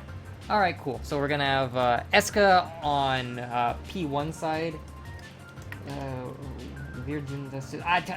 I can't think about that and try to play the game right now. And talk right now. Don't fucking speak Deutsch to me, alright? It'll distract the shit out of me. Alright, they're good to go. So we're gonna have, we're gonna have Eska on the P1 side playing the f-satsuki, and we're gonna have Dork on P2 side playing the, half-arc route. you can speak German, I don't care. It takes me a while to decipher sentences, so if you put it there, I'm gonna try to decipher it, and I speak and I read it very slowly right now. Anyway, so here we go. So, yeah, well, like I was saying it with h-arc, she's got those really plus, 6 AA jabs, and she kind of just, like, windmills her arms in the air, and it just kind of kills everyone in front of her. And Satsuki, F-satsuki, I imagine operates a lot like the other Satsukis, in that she kind of wants to get the hard knockdown off her grab. She's really good at kind of confirming off of anything, and due to the nature of a lot of her stuff being hit grab, she can, she can lock you out of bursting when she's gotten you in those initial hit grabs. And then she does her, whatever she does, her Sandori, her left-rights, her up-downs, her corkscrews, loop-to-loops, whatever the fuck Satsuki does. I don't know, I don't play that character. But anyway, yeah, that's Satsuki. So, anyway, Satsuki bringing Dork all the way over to the corner. Getting with the 5A, gonna use the little Satsuki bonk, bring him up, landing his combos a lot more this time, bringing it back down, gonna get the throw. We're gonna go for the mix-up, goes left to right, gets him with a high on the right, and then comes back and gets him with a KO. Eska, or no, Dork probably blocking on the opposite side, thinking that he would come back down, ends up getting him on the front end. Oh, anti-airs, and there's the gigantic, the hitbox that everyone who doesn't play Melty but likes to meme about, and they go, oh, Melty hitboxes. There it was, the anti-air grab coming out of Satsuki. Grabbing him out of the air. Doesn't convert a ton out of it, though, but does put him in the corner, allows him to start his pressure. I do believe those ground waves are plus, so kind of using those ground waves at a distance to cover his approach. And Dork not jumping out, but he does use his 2-2 to DP, which auto-corrects for him. I do imagine it probably is harder to left-right arc route because her DP does auto-correct. It is harder to left-right her because her DP auto-corrects and will bring her up on whatever side you're on because it's a 2-2 input. Coming back down, ends up missing and swinging, ends up getting his landing, bringing him up out in the corner. Well, how much damage is he going to get? 2.9, 3.2, 3.4, 3.5, 3.5 damage. Then he bursts out, gonna get Oki right here. Jumps up, and Satsuki DPs, but he just goes right under him. Now he's back in the corner, now he jumps back over him, though. No one's really getting too much out of a lot of these engagements. They're just kind of scrambling a lot, and no one's really converting a ton of damage out of it. Arc running to the other side of the screen, trying to space out these JBs. Gets him, but again, doesn't really get too much out of it. Here we go, Satsuki putting him in the corner, again starts to pressure. Ooh, uses the iframes from a command grab to catch his mash out, but again, jumps in, he just runs right under him. We have him in the corner again, using those waves to kind of punch out, but Arc Rekka's out. Is this gonna be enough damage to kill him? I don't know if the Rekka's a hugely good starter. Oh no, not enough to kill him, but one throw, and there it is, there's the throw. So here we go. They're about even. We got 1 and 1 going on right now. Satsuki coming down. Get him with a... I think that is a standing low. It looks like it is, but it might not be. She's an F character, so it's probably a standing low. F-moons tend to have more high-low privilege when it comes to their A buttons than their counterparts. Bringing him up, taking him back down into the corner. We're gonna get some Oki off this. What's he gonna do? Jumps up and does an early B on purpose, probably trying to bait something, but then he pushes the button anyway, so maybe he wasn't trying to bait anything. Maybe he just mistimed the button. Satsuki coming in, ends up blocking the hit grab. Satsuki sliding in, goes for the overhead. Wow, that hits high. Catches him, brings him back down, invalid, but it doesn't really matter. He gets a bit of damage, puts him in the corner, gets the hard knockdown, using these waves to put him in there. Bunkers out. There we go. Uses a 100-meter bunker. Swap side, but the meaty just wasn't there. Satsuki ends up mashing out, not respecting him on his own Oki. Gonna kind of walk back, use the shoulder bash to come in, and there we go, Arch just kind of windmilling your arms at the air with that 6AA, because it is plus if it hits, so even if they block it, you still come out on top in that kind of engagement. Really, really good in those kinds of scrambly situations, and it moves really far forward. Goes for the anti-air grab for a read. Isn't able to get it, though. Arch bringing them down into the corner. One more hit's probably gonna kill either of these players, but wow, that combo just goes on forever. Here we go. Going for the Oki, goes for the overhead, gets him, well, doesn't get him, goes for a grab, ends up missing, jumps out, goes for the hit grab, bunkers out, uses all his meter to bunker out, but doesn't actually get it. One more hit's gonna do it, teleports in, but he calls out the teleport and bashes him. That's gonna be first game going to Satsuki.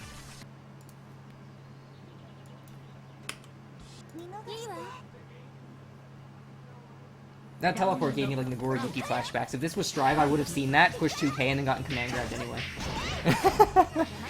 Anyway, here we go. Satsuki coming in, using the big wind-up punch, brings him back down, put him towards the corner, gets him with the low, gonna get some Oki, does some 2A jab, some basic stagger pressure, throws the waves out, and here we go, spinning some meter to bunker out, side swaps again, and Satsuki trying to dash forward, ends up back dashing out towards the mid-screen, gets him with the low, but isn't able to pick up on it. Here we go, dashing in, using the waves to kind of like keep himself out. I don't think the waves are plus, but I also don't think that they're minus enough to punish, especially not with half and full moon shields. So you do kind of need to bunker out or just find a place to IAD and get a good read on him, I do believe. There we go, gets him with a 5A. We're gonna bring him up, ends up missing it though, coming back. Arc has had her back to the corner for the majority of this game.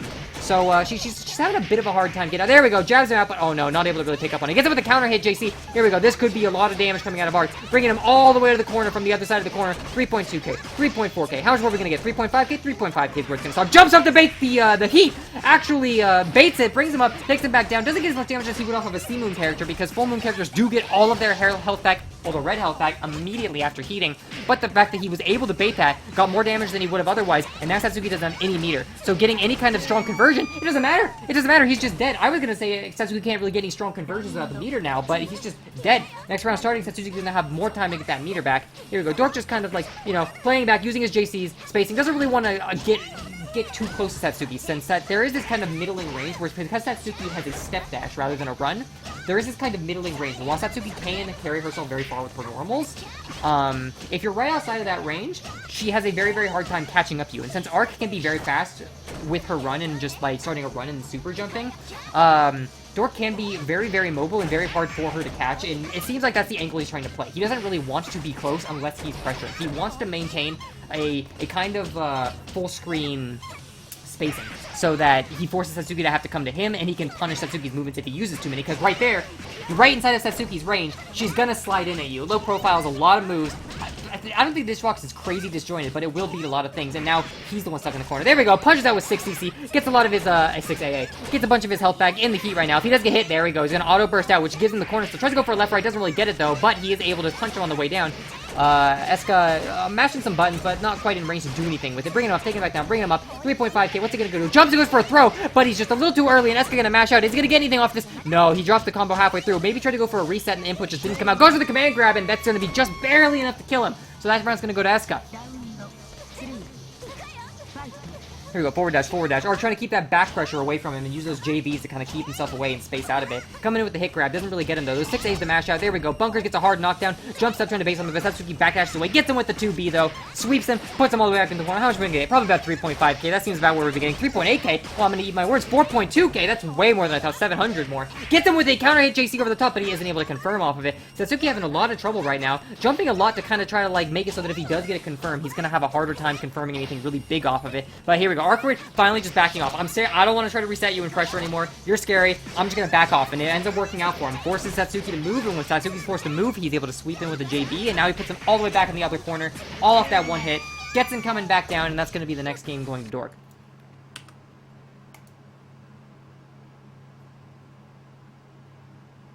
So I believe they have one more, but Next round isn't starting yet. Maybe they're thinking, oh, we're gonna go to a character select. Okay, who's Eska gonna play? Probably going to the c-aoko. C-aoko is a really, really good choice against Arcuid, because while Arcuid is a very, very, very strong character with very good, like, high rushdown potential, she doesn't really have any tools that are specifically well-suited for getting rid of orbs, especially once Aoko has her House of Cards set up. And there we go. Oh, no. He ends up working his way in, getting rid of the proximity orb that's high. At the same time, his orb is so active that he's actually able to hit him coming back down. And oh, no. Eska getting hit, coming back down, getting blocking some moves. Right now, he's in heat, though, so if he gets hit, it's not going to do much out of him. Trying to back off with Aoko. Comes down with the JC. Aoko's JC is a very frustrating button. Did you know that the horizontal range of c-aoko's JC is less than the horizontal range of her 2A, which is one of the shortest 2As in the game? It's a very frustrating button to hit people with, because a lot of times if you're not in range to hit them with it, you need to air dash forward. But air dashing forward will also put you over the top of them, and it doesn't hit behind it all. So it's a really hard button. It's actually a really hard button to line up. It seriously is. It's really, really annoying to deal with. I was looking at the screen, so I'm not sure if that second orb is it. No, it's not a negative edge orb. It looks like it's a proximity. So we have two proximity orbs, one proximity orb down on the field.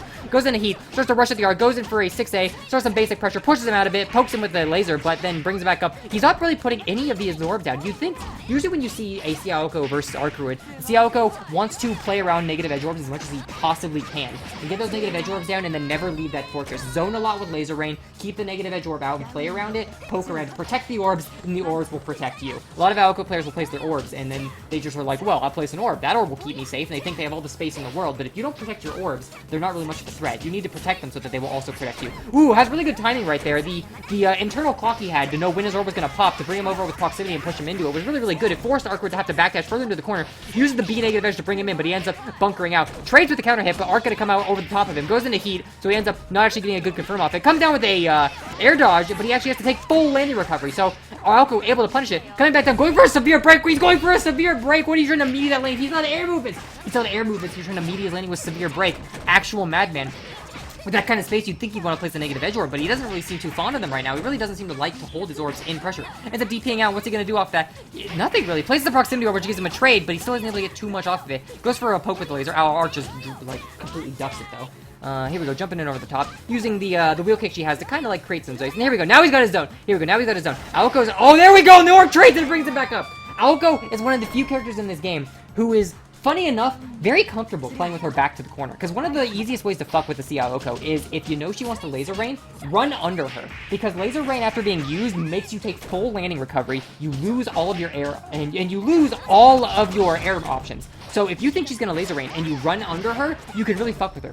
When her back to the corner, though, you can't actually run under her. And I've seen a lot of games where it's like Multi versus Sonos, and he'll just sit there, jumping up in the corner, zoning with laser rain, and keeping space up with these negative edge orbs, and it's really, really, really difficult to deal with. So it can be very frustrating, pressuring a c-aoko, especially when she's got orbs up and she's in the corner, where you think you would have an advantage, but sometimes you just don't against her. Unfortunately, unable to use that to his advantage, gets knocked out by the Arc, just kind of doing some stagger pressure, catching him out, has a really hard time avoiding him. Arc is one of the faster characters, and when she's stuck to you, it's kind of hard to get her off, especially when you've got the really, really forward-moving normals that H-Arc has, and, Eska just not able to get the space he needs to do what he wants to do. So, very unfortunate, but GG's from both of them. I'll put a 2 right there. So there we go, so Eska versus Dork. So now what we're going to do is we are going to do Eika versus PA. And because this is the winners finals before grands, it's going to be 1st to 3 instead of 1st to 2 like normal. So I'll give them a ping.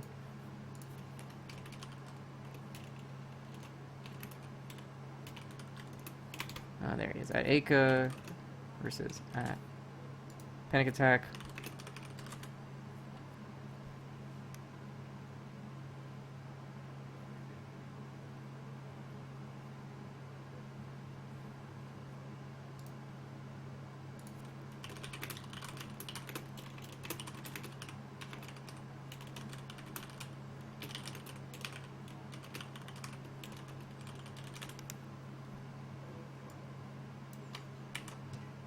I believe winners finals is the right word for it. Yeah, semifinals is winners finals, then finals is grand finals. I believe. I'm so... don't worry about it, man. Yeah, tournaments are, like, nerve-wracking. I remember one of the most annoying tournament memories I have is when, like, the day I played against Soru in tournament, I played against him earlier in the day, and the final score was, like, 7-2 in my favor against Soru. Soru actually ended up rage quitting because he got so sick of me just avoiding him and throwing projectiles. And then the tournament, I was super nervous, and I just kept dropping shit, and I kept dropping shit, and not to say Soru was bad. Like, Soru's a good player, and he earned his win in the tournament. I'm not being like, if I didn't drop that, I would have won, but, you know, I kind of feel like if I didn't drop a lot of the stuff that I did, I would have won. But, and I lost to him, and Soru talked mad shit, like, after fucking beating me, and I'm just sitting there like, bro, in so many games, you were one hit from death, and I, like, missed a JB when I already was comboing you. Shut the fuck up.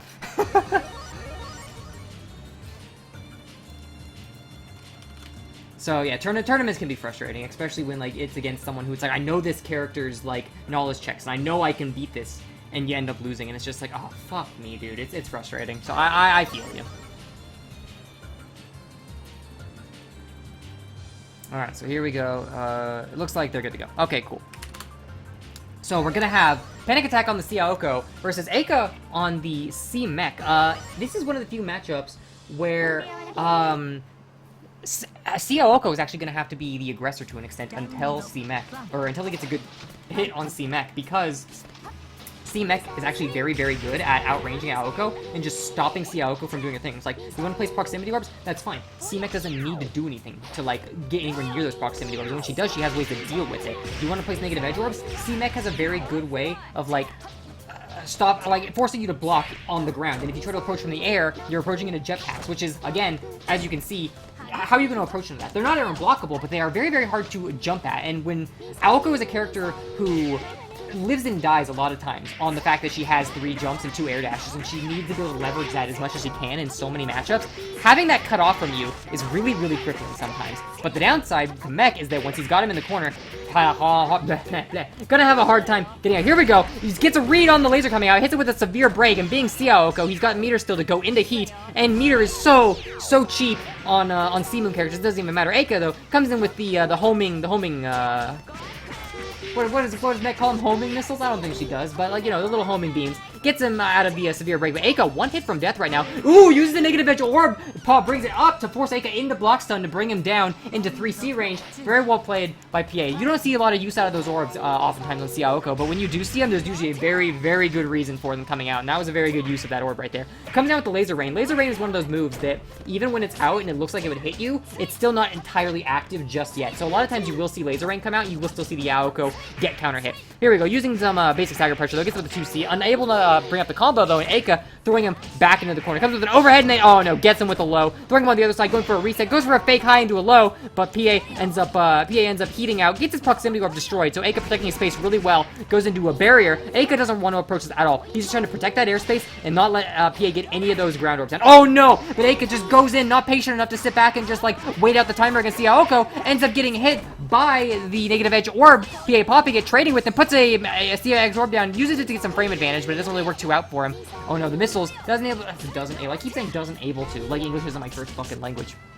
Gets it with the 6A, but doesn't actually follow up on it. Gets it with a laser rain, puts an orb in front, pops it a little early, trying to protect that space and keep Eika in the corner. Successfully, I might add. Eika is staying in the corner. He is having a hard time getting around those orbs when PA does have them out, but he ends up dodging PA's 2B meaty and pushing him out. Right now, the healths are about the same, and PA is just kind of sitting here. He wants to get that health back. He wants to force Eika to have to approach him.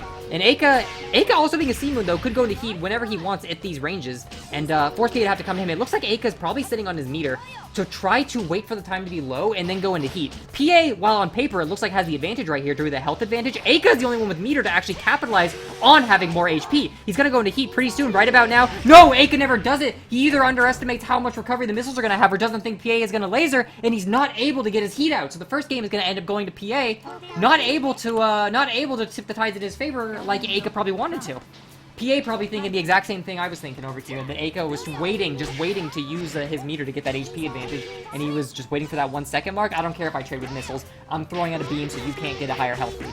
So, pretty well played. Gonna bring him down over to the other corner, throws out a beam to keep him in there. He comes up, brings him back, doesn't really want to, like, aggress too hard, since one hit can really, really force out. Here we go, with the House of Cards going, hitting him up, there we go, coming down, gonna get the optimal JC charge. We're gonna put another one up there, going for JC, Rising Moon, how much damage is he gonna get? It's not the 7K combo, but it is, oh, pretty close. He almost got the 5.3k he would have gotten out of that. It's a hard combo to land, but that's a lot of damage, especially on mech. And now PA is feeling really, really comfortable. Sitting high on this HP lead, he can use Laser Rain to kind of sit back. Does get counter hit, but he is still going to have that HP lead. And being a C-moon character, he can go into heat whenever he wants to get that HP back. So PA feeling pretty comfortable right now to just kind of sit back on these proximity orbs to keep him protected. Just high enough that Eika's 2Bs can't reach him, but also just low enough to stop grounded approaches.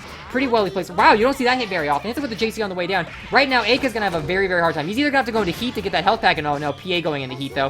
What are we going here? What are we no? Ends up blocking it. Eika doesn't really have any meter to go into heat anymore. PA just kind of wants to back. Oh no, gets hit by those. Eika, is he going to try to go into heat though? One more hit's going to kill him, and he catches the backdash with the 2C. And that's going to be first game going to PA. So yeah, it's a really interesting matchup where neither of these characters wants to approach each other. But the second one of them gets a health lead, the other one has to. And at that point, it's a very, very precarious game to actually get in. Because c-aoko's approach tools aren't the most amazing unless she's using Soldier Bomb, which is hard to do if you've got jetpacks in the air. And Mech's approach tools in general just aren't great since she is one of the game's dedicated just I want to be zoning type characters.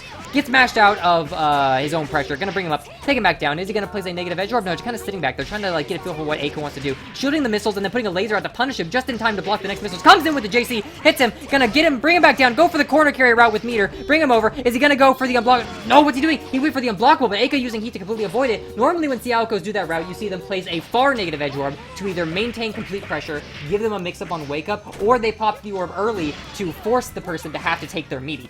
He did none of those things, though. He wanted to try to get an unblockable to try to bring Eika's health down. Here we go, reacting to the missiles with a severe break. I'm gonna put there we go, A negative edge orb, B negative edge orb out, pops him with immediately, gets him with laser rain. Here we go, A negative edge orb out, catches him, one more laser rain, one more negative edge orb. Oh, you can't kill people with chip in this game, right? It's not Guilty Gear. But any stray hit is gonna take Eika out, and there we go. Shields the high, gets him with the 2A. And that's going to be second game going for PA. Eika having a bit of a hard time at these lower health values, getting in against PA's orbs, and having a really hard time kind of sustaining his zone when he does have the higher health values, because if PA has a good read, he can just kind of fire the beam full screen and stop mech with a pretty good chunk of damage as well. So, this is probably, it's not really an easy matchup for either, but if I had to say it was in anyone's favor, it would definitely be c-aoko, just because while Mech is a dedicated zoner, c-aoko, if he has a health lead, doesn't need to approach her, and she can maintain a kind of threat level with the beam, just like that right there.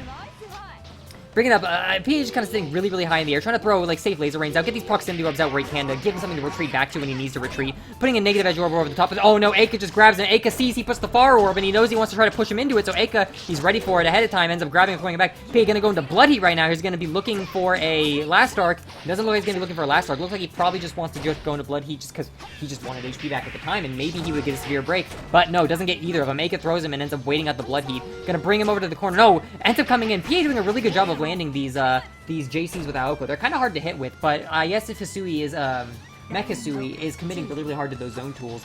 If you have the right spacing, it's not too hard to get in, and so he definitely knows where he needs to be to get his normals out, and this is what I'm talking about. He's got the negative edge orb out, but it's really hard to maintain, just because Hisui has so many ways to, make you block on the ground unless you're shielding, and when you're holding an orb, you can't hold your shield. So while C-Moon can't hold their shields like F-Moons can, if you're holding an orb, just like how F-Moon can't hold their shield or charge when there's an held orb out on F-Aoko, c-aoko can't go into heat when she's holding orbs. c-aoko can't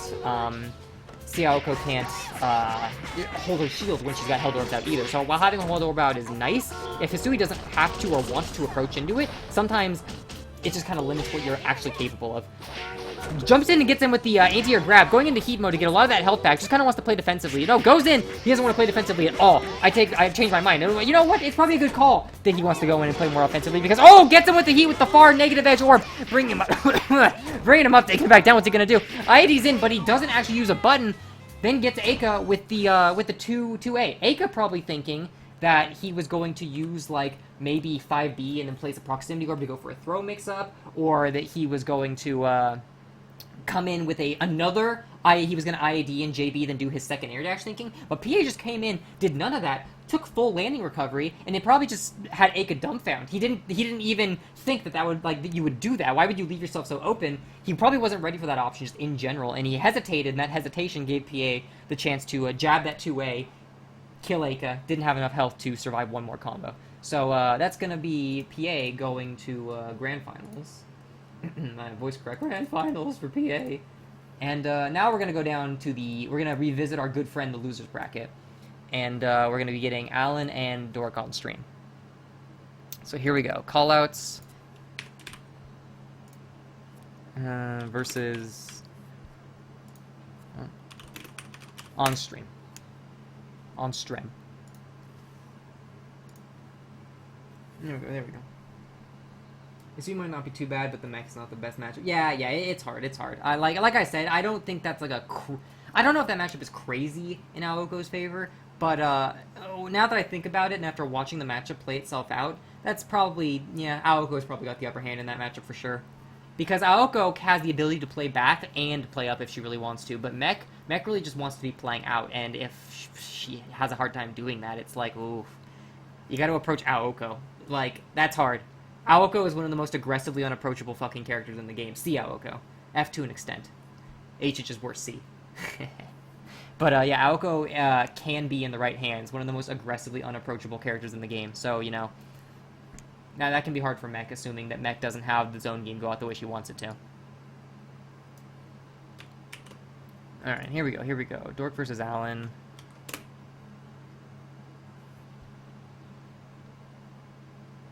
Trying to connect. Not in game yet. Can't connect. Peek f-oko, make a building, and then go blue fire.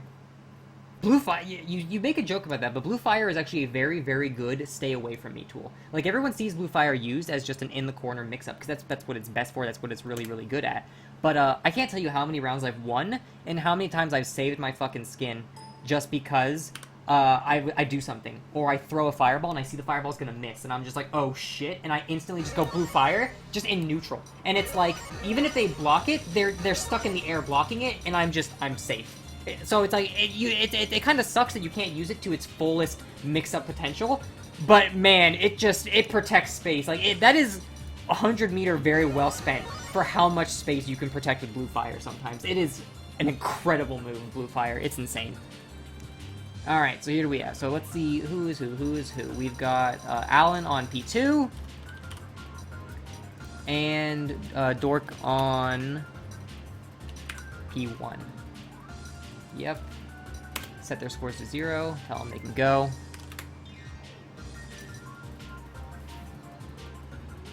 Hello? There we go, now it updated.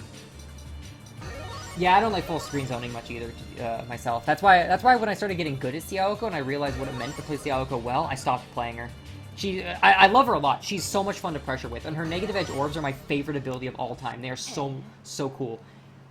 But her moment-to-moment gameplay is like, when I get it running, I'm not having fun, and the person I'm playing against isn't having fun. Why the fuck am I playing this character, you know? I personally like the c-aoko matchup, though, probably just because I played her for so long, so I'm very familiar with it. But, anyway, enough about that. Here we go. We have Allan using Record Pressure to keep Dork in the corner, using the, yeah, more f-ryougi. You know what he's using. He's using the Rekka. That's what f-ryougi is. F-ryougi is the Rekka. Uses two-way. Here we go. More Rekkas. Who is a bigger surprise and not me? Bringing him up, taking him back down. Arcred has a lot of health, though. Goes for a throw. Is he going to go for throw loop? No, he didn't throw him the other way. You can't throw loop Arcred, I don't think. I only think you can throw loop 5 or 6 characters like Aoko, Nero, Rizbeef, PCL. There's one more I can't remember, though. But you can throw loop them with f-ryougi, and it's fucking cheap. It's cheating. It's actually cheating. F-ryougi players are scumbags. HR coming back down. Trying to jab out his landing, but she ends up being a little too fast, but she doesn't have enough time to recover. Ryugi using the Record Pressure, putting him all the way back in the corner. Oh! Dodges the charge version of the slash, brings him up, takes him back down. Ryugi having a bit of a hard time. Wait, why was Arc the one in the corner? Either way, sideswaps him, brings him all the way up. That's going to be enough to kill him. First round, gonna end up going to Dork on the Arc Druid. Anyway, jumps over the top, hits it with a counter hit. Gonna bring him all the way over to the corner. 4.2k. Yeah, 4.2k. That's a lot of damage. Arc does a lot of damage on all of her moons, it feels like. Punishes the shield. Gonna bring him up. Probably get about, I'd say 4k off this. This seems like a 4k, a real 4k type combo.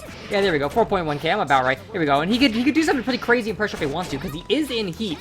So if he does get mashed out, he will just burst it. But, oh no, runs out of heat right as he gets hit by the jabs. Ends up swinging his arms like a windmill, though, bursting out on top of him, getting him with the 5A, putting him in the corner. So now we see Ryugi's going to get his turn, or her turn to pressure, doing it with the overhead, bringing her down, getting with a meaty 5A, throwing the knife, get some plus frames, ends up catching him with a staggered low. Not a ton of damage, but he is very consistently staying right outside of Arc's range, and he's very consistently getting these hits. So it is all very possible for Ryugi to come back with this. One more good combo can kill. There we go. It's probably going to be the good combo. I was just talking talking about it. He goes for a shield just a little too early. He can't hold the shield, so the monkey flip comes and gets him. That was a really good comeback by Allan. He went from no health and the left corner all the way to the right corner and not taking any more hits. He didn't get much damage off of the hits he did, but he was very, very consistently keeping himself spaced out and getting those hits where they mattered. That was very, very well played.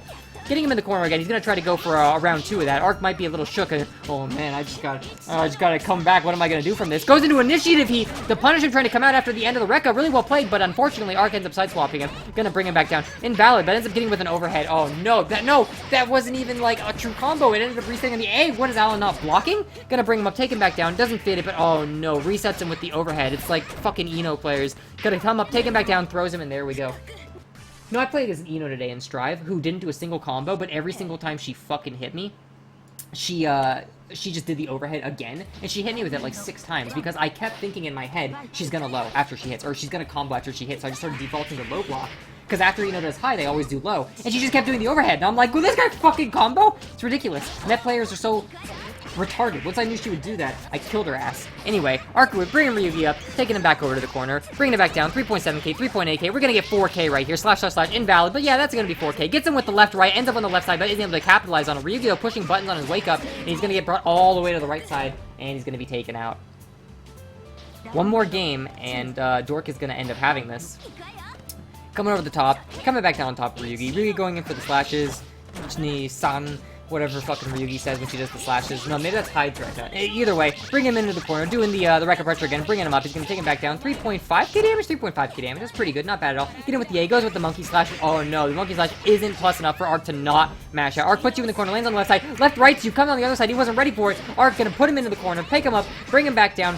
What kind of pressure? What's gonna be for breakfast today, Arc? After this long combo, what are you gonna give me? An overhead? An overhead, but you don't capitalize on it, so I'm not too afraid. But I will get hit by your stagger pressure. Overheads?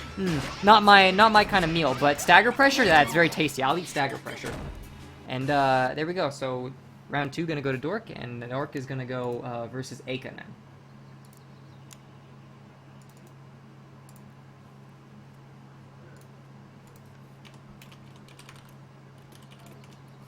Oh, whoops, I did that wrong. At Dork versus at Eika on stream.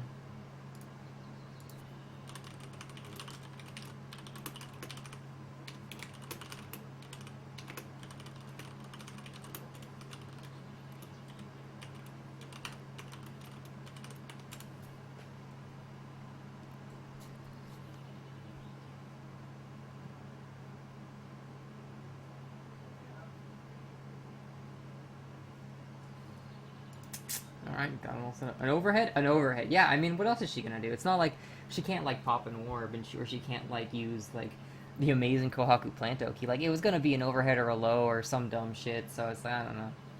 Maybe he could have done an IAD and done a really late JB to fake the overhead and go low. I'll do that oftentimes with, like, Aoko, but I usually do that when I'm going for throws. I'll usually fake the JC and then land and throw. But, you know, a throw would have killed him, I think, so, nah, that could have worked, too. Alright, so here we go. We have Dork versus Eika. Dork is going to be on player 1 side. Eika is going to be on player 2. So let's see what we're going to get out of Eika today. Is Eika... Oh, today. Yeah, let's see what we get out of Eika. Is he going to be doing another c-mech special, or has he got something else up his sleeve? Let's find out. Let's find out. Eika right now hovering on top of roast beef, but... Alright, they're good to go. Eika hovering on roast beef right now. Yeah, he's gonna do the C roast beef. Alright, here we go. So we have Dork playing his patented H-arc, and Eika gonna be on the roast beef. Like, Reis is a painful character. You know, Reis is one of those characters that she has a bit of a hard time in neutral, but a lot of times when you see Reis in action, one of two things happens. The Reis player never gets the opponent in the corner, and the Reis player loses, or the Reis player puts the other person in the corner, and they never get out. Reis corner pressure is... It looks scary, because a lot of really good Reis players make it look terrifying, especially when they play against really better players, but Arc able to get out, oh no, ends up meter breaking and putting him on the other side. I don't think the meter break will actually remove his meter, but it does remove his ability to use EX moves at the time. Here we go, Reis coming in, putting him in the corner, punch, 3 gut punches, gonna get a hard knockdown off that. What's he gonna go for? An overhead side swap, ends up blocking it. Really good defense coming out of Dork right now. Doing some basic pressure on Eika. Goes into heat though, so he's able to burst out, leaving the gap on purpose, probably knowing that the heat would have his back. Unfortunately, he's not able to capitalize on it. Eika puts him all the way back in the corner, using these punches to juggle him. Gets a hard knockdown, goes for a jump, ends up getting shielded, but Eika, ready for it, jumps and blocks it. Now Eika, side swap put in the corner, but he's able to jab out on Ark's reset, or maybe the stagger was too big. Either way, first round gonna go to Eika. Here we go, round two. Here we go. So we have Reese coming in over the top with a kick, ends up not connecting, but we've got her in the corner right now. Eika doesn't do anything, and Ark just dodges it nothing. Eika feeling him out, kind of seeing what options on defense he wants to use, and probably thinking about how he's going to punish those next time around. Comes in with the overhead, Eika blocks it, but oh no, gets hit by the low during the stagger. Eika probably trying to use the punch out. Eika taking a lot of damage right here, but he is, no, backdashes into the corner, probably thinking Ark was going to chase him. Eika hasn't really been able to get a word in edgewise this whole game. 30 seconds have passed, we're down to 70 seconds, and Eika hasn't been able to make a single move. There we go, gets it with the DP counter hit. Now it's Eika's time to shine, but oh no, Ark has entered heat. Gonna end up bursting out, leaving Eika unable to even connect on that move he got. Oh no, Eika goes for it, but it doesn't goes for it twice, doesn't catch it, but it's not getting punished a third time. Third time's the charm. Eika gets him. Counter hits. How much damage are we gonna get? Probably not as much as f-ryougi, but we're gonna get a pretty good amount of damage. 3.6k. Soft knockdown. Goes into blood heat. What's he gonna do? Ends up getting DP'd. Eika going for the arc drive. Ends up missing. Is this gonna be the end of Eika this round? Let's see. We got Dork. Bring him over to the corner, but oh, Eika not able to pick up on it. Goes in for a shield bash. Brings him up. Takes him back down. Anyone's game right now. Like, a good hit, I think, will not. There we go. He ends up killing Eika with the, what's it called? With the Rekka series. The big swipe. Comes in. Eika's dead. Eika trying to kind of protect that space with those JCs while he approaches. Comes in, IED's over. Not IEDs, but air is over. Hitting with a lot of, like, overheads, but not really mixing too many lows into it. So, Dork is pretty comfortable just standing up and blocking him. Ends up mashing out on Eika's reset. Bringing Eika all the way to the other side of the corner. The 5k, the classic arc would mash out of your pressure, and then gets 5k damage in full corner carry. You gotta love it. In heat right now, because Arkwood also builds crazy amounts of meter. Goes into meter break. I think that means if Eika hits him, he actually won't be able to burst. Yeah, and it wore down the heat timer a little bit, but unfortunately, hits him when heat is still active. Ends up bursting off. Eika, when he does get his hits in, it feels like he's never able to actually, like, land anything just because Ark is always in heat. But he's still working his damnedest to get in there. There we go. Comes in with a dodge, but ends up taking full lane recover. Eika doesn't pick up on it, but he does put Ark in the corner. There we go. Jumps in, fakes with the high, and then goes for a low. Gonna punch him into the corner. Punch. 2.9k. Lands with the left, right. Dork blocks it again, but Eika dashing. Is that gonna be a reset? No, it's definitely very minus, but Eika uses the burst to back him up, so he's able to do something dangerous without fully getting punished for it. Coming in right now. Next hit's probably gonna kill either, and oh no, there we go. I was about to say Eika might be dead, but he actually doesn't finish up on the combo. Dork doesn't finish up on the combo. Eika, here we go. Oh no, another charge move. Next move's gonna do it, honestly. The Rekka pressure, oh, not even a Rekka, that was just stagger. Eika ends up getting baited by the stagger pressure, and the first game's gonna go to Dork. Eika changing characters. He says, I don't think roast beef is the character for me this match. This is definitely a c-ryougi matchup. Eika's going for c-ryougi this time. This definitely feels like c-ryougi has this matchup on lock. So let's see how c-ryougi changes. C-ryougi generally considered the, maybe not the weakest, but a lot of times, well yeah, oftentimes the weakest, but also the least seen version of Ryugi, where H is considered the strongest, and F is considered kind of the best at that really, like, hit and run poke kind of game. C, while she does have the normals to kind of, like, patrol space the way the others can't really do it as well as the other two, and then I also feel like her ability to retrieve her knight isn't as strong as H's, so C tends to be the less played Ryugi, but still definitely a character that you can win with. She's definitely not awful on low tier.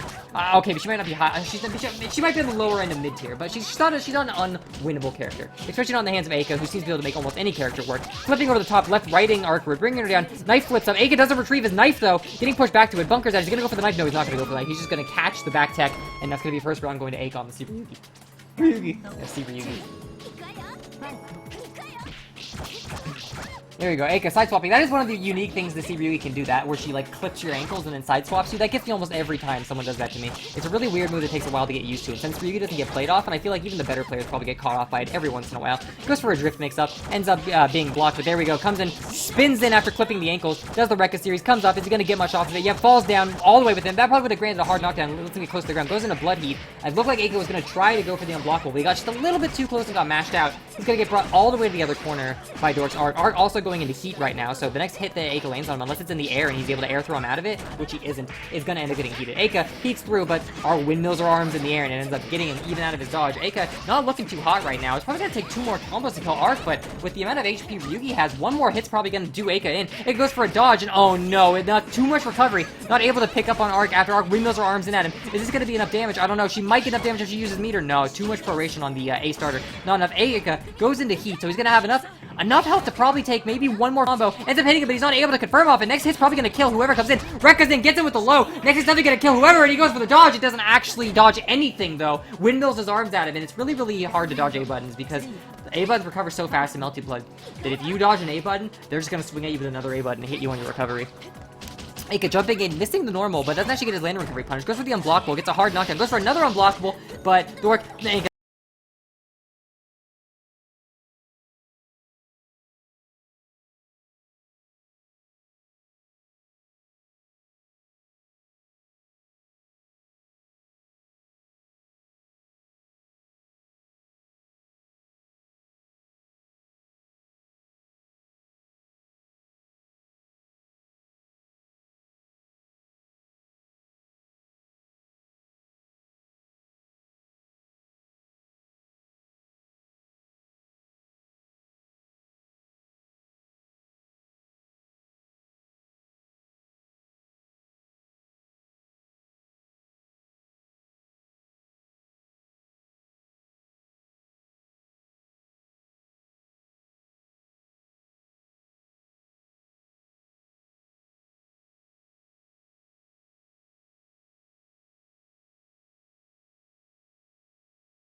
set up.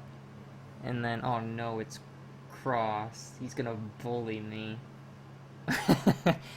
So yeah, it looks like, let me see if they're in game now. They're probably in game. I just haven't connected to the caster yet. Yeah, they're in game. Eika's gonna be player 1, P is gonna be player 2. Where is it? There's the stream control. Swap. Go. So I imagine P is gonna be playing c-aoko, naturally. What the fuck is this? That's f-miyako. That's a PA f-miyako. Right, he does know f-miyako. He has been practicing it.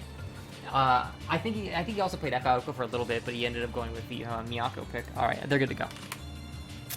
So like I've said in the past, Miyako is one of Melty Blood's best grapplers, even though she doesn't have a command grab, because the amount of reward she gets off a throw is so fucking strong in the corner. She might as well be a grappler.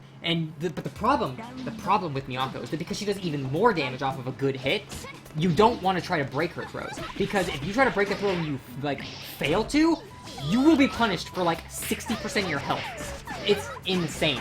So she is like, f-miyako is almost unironically like one of the scariest grapplers in the game. Has a bit of a hard time getting in though. Well, she does have that really, really good up close pressure and the good plus frames, and a lot of her buttons are, especially in the air, are very, very active, and her JB hits on both sides, meaning that I've always said in the past that it's very hard to be out of position as a character who has normals that hit on both sides. Because being out of the usual definition of being out of position is when you put yourself in a place where you can get hit, but where like they can hit you, but you can't quite hit them. That's a lot of times what being out of position can feel like, especially in Melty Blood in the air. But when you play a character who has normals that hits on both sides, or hits directly below them, and then is disjointed, it's very hard to ever truly be out of position, because you can always just push a button from someone tries to approach from either side. So Miyako is one of those characters who's very hard to put out of position, because she does have that button that can just, like, right there, just hit on both sides, then counter hit, take him up, 4.2k to bring him back down, goes in for a hit. But, yeah, anyway. Back to the actual game. Miyako being one of the higher damage dealers in the whole game, and not f-yaki, but f-aki. Fuck me. What's the red hair one called? V-yaki. V-yaki has the, I believe, the lowest, one of the lowest, if not the lowest, health values in the game. So Miyako, being one of the highest damage dealers in the game, means that with the right starters, Miyako can actually two-touch a V-yaki, I do believe. So Eika playing a very dangerous game right here, playing V-yaki into Miyako, but it seems to be working out, as he's able to bring him all the way over to the corner. And let's see what he's able to get out of this. Doing a combo, bring him down, getting a hard knockdown out of this. What kind of setup is he going to do? Is he going to do, like, the exploding ball setup? No, he's just kind of looping him. There we go, PA techs out, and Eika counters him out of the air, but they trade. So he ends up bringing him all the way to the other side of the corner. Miyako, another character that has a really insane amount of corner carry, goes for the overhead ball bet. Ooh, ends up backdashing out. Miyako player, that backdash is really good. Miyako comes out right there, like I was talking about. Very hard to be out of position with Miyako, because you can't just jump over people, completely overshoot your jump, and then push JB and hit him on the other side. Like, you don't have the Aoko problem of you need to hit someone while they're in front of you, but they're at that range where your normal won't hit them, but forward dashing puts you on the other side of them, so engaging is really not an option. Miyako doesn't have that problem. Miyako can just overshoot or jump like no one fucking cares, and then press JB and hey, whatever, full moon, no landing recovery, and if you're behind me, you're in the danger zone, buddy. It's really annoying to deal with, and it's a really, really good button. On top of that, it's a very, very active normal. So while Miyako doesn't really have the biggest normals in the game, she has very active normals. So she is very good at protecting her space, despite the fact that her normals aren't the biggest and they're not the most disjointed. Bringing Eika up into the corner, doesn't actually combo off though, and Eika comes back down. V-yaki has the exact same kind of deal that Miyako does, and that V-yaki, a lot of her normals hit on both sides of her too. So both of these characters are very, very hard to actually catch out of position, because there are very few times where they are in the air and they can't retaliate against you. So they're both characters that are very hard to catch out of position, but I would say Miyako is probably the harder one to approach just because of the more active normals in the air. While f-yaki is the more mobile of the two though. Or, well, just V-yaki, h-vyaki is the more mobile of the two characters. One more hit's gonna do him in, and that's a counter hit out of the air, so that's gonna be the end for P. I've been talking a lot about the characters, not a lot about the match, so let's actually get into the match now. Here we go. So, playing a bit of neutral, like I said, Miyako really wants to she doesn't want to be the one approaching. She wants to be the one protecting space with her really active normals. There we go, gets a throw, combos off of it, doesn't get too much off it. Miyako kind of wants to just protect her space with her really active normals, meaning that Eika is the one in position who's going to have to be doing most of the approaching in this matchup. Unless he gets a health lead and he wants to kind of play back with pillars and the fireballs, which it seems like what he wants to do right now. Just kind of throw up, use those really safe JAs, dash in and catch PA from really, really far out, because V-yaki also has that really far air dash, so it's hard to catch her out of position, and it's also hard to outmaneuver her in the air. Gets an air throw, but doesn't actually capitalize on it. Both characters, yeah, it just kind of feels like this big scramble in neutral, where they're never really, like, too far to each other, but they're never too close, and you just have PA constantly trying to protect his space with the activity of his normals, and Eika trying to be very unpredictable and find his way in. And when he finds his way in, he's going to put him in the corner, he's going to run some sort of bogey. Here we go, gets him with a 2A counter hit. It looks like PA was trying to jab out with Miyako, and he just wasn't able to. Eika gonna take him up, bring him back down, and that's gonna be air throw coming out of Eika, so round one, game one gonna go to Eika. Wait, was that game one? Wait, was that, that wasn't the second game, was it? Who won game one? Someone in chat tell me who won game one, because I don't feel like that was the first game. Oh wait, it's up at the top, I see, it was 1-1. Don't tell me now. Anyway, Eika throwing out some normals, and PA just kind of backdashing out. Like I said, PA doesn't want to be the one to approach here. PA wants to be the one to kind of sit back, backdash away from Aki, and then space those normals and force Aki to approach him with the really, really active ability, with the massive active range normals have. There we go, gets it with a JC. Again, one of the best keep you in the corner normals in the game, just because of how active it is. Brings him on, takes it back down, 4.8k damage, and he's going to get Oki. Misses the low on purpose to make Eika think he's going to be blocking, and then he ends up waiting for the throw invulnerability to wear up, to bring him up, bring it back down, 2.4k off of a throw, and he gets a mix-up, and that is why Miyako is one of the scariest grapplers. F-Coma was a pretty scary grappler, but I mean, I'm pretty sure you could argue that f-miyako is a scarier grappler than, like, C or H-Coma, easily. I think that's a pretty easy argument to make. Anyway, Miyako being brought all the way to the other side of the corner. Eika in heat right now, so he does have the ability to either burn meter on more damage or kind of like do something more dangerous to catch him up, but no, he just ends up extending the combo, going back in, using the plus frames at the pit, PA not respecting those plus frames, ends up getting hit, and Eika gonna bring him up, bring him all the way back down again.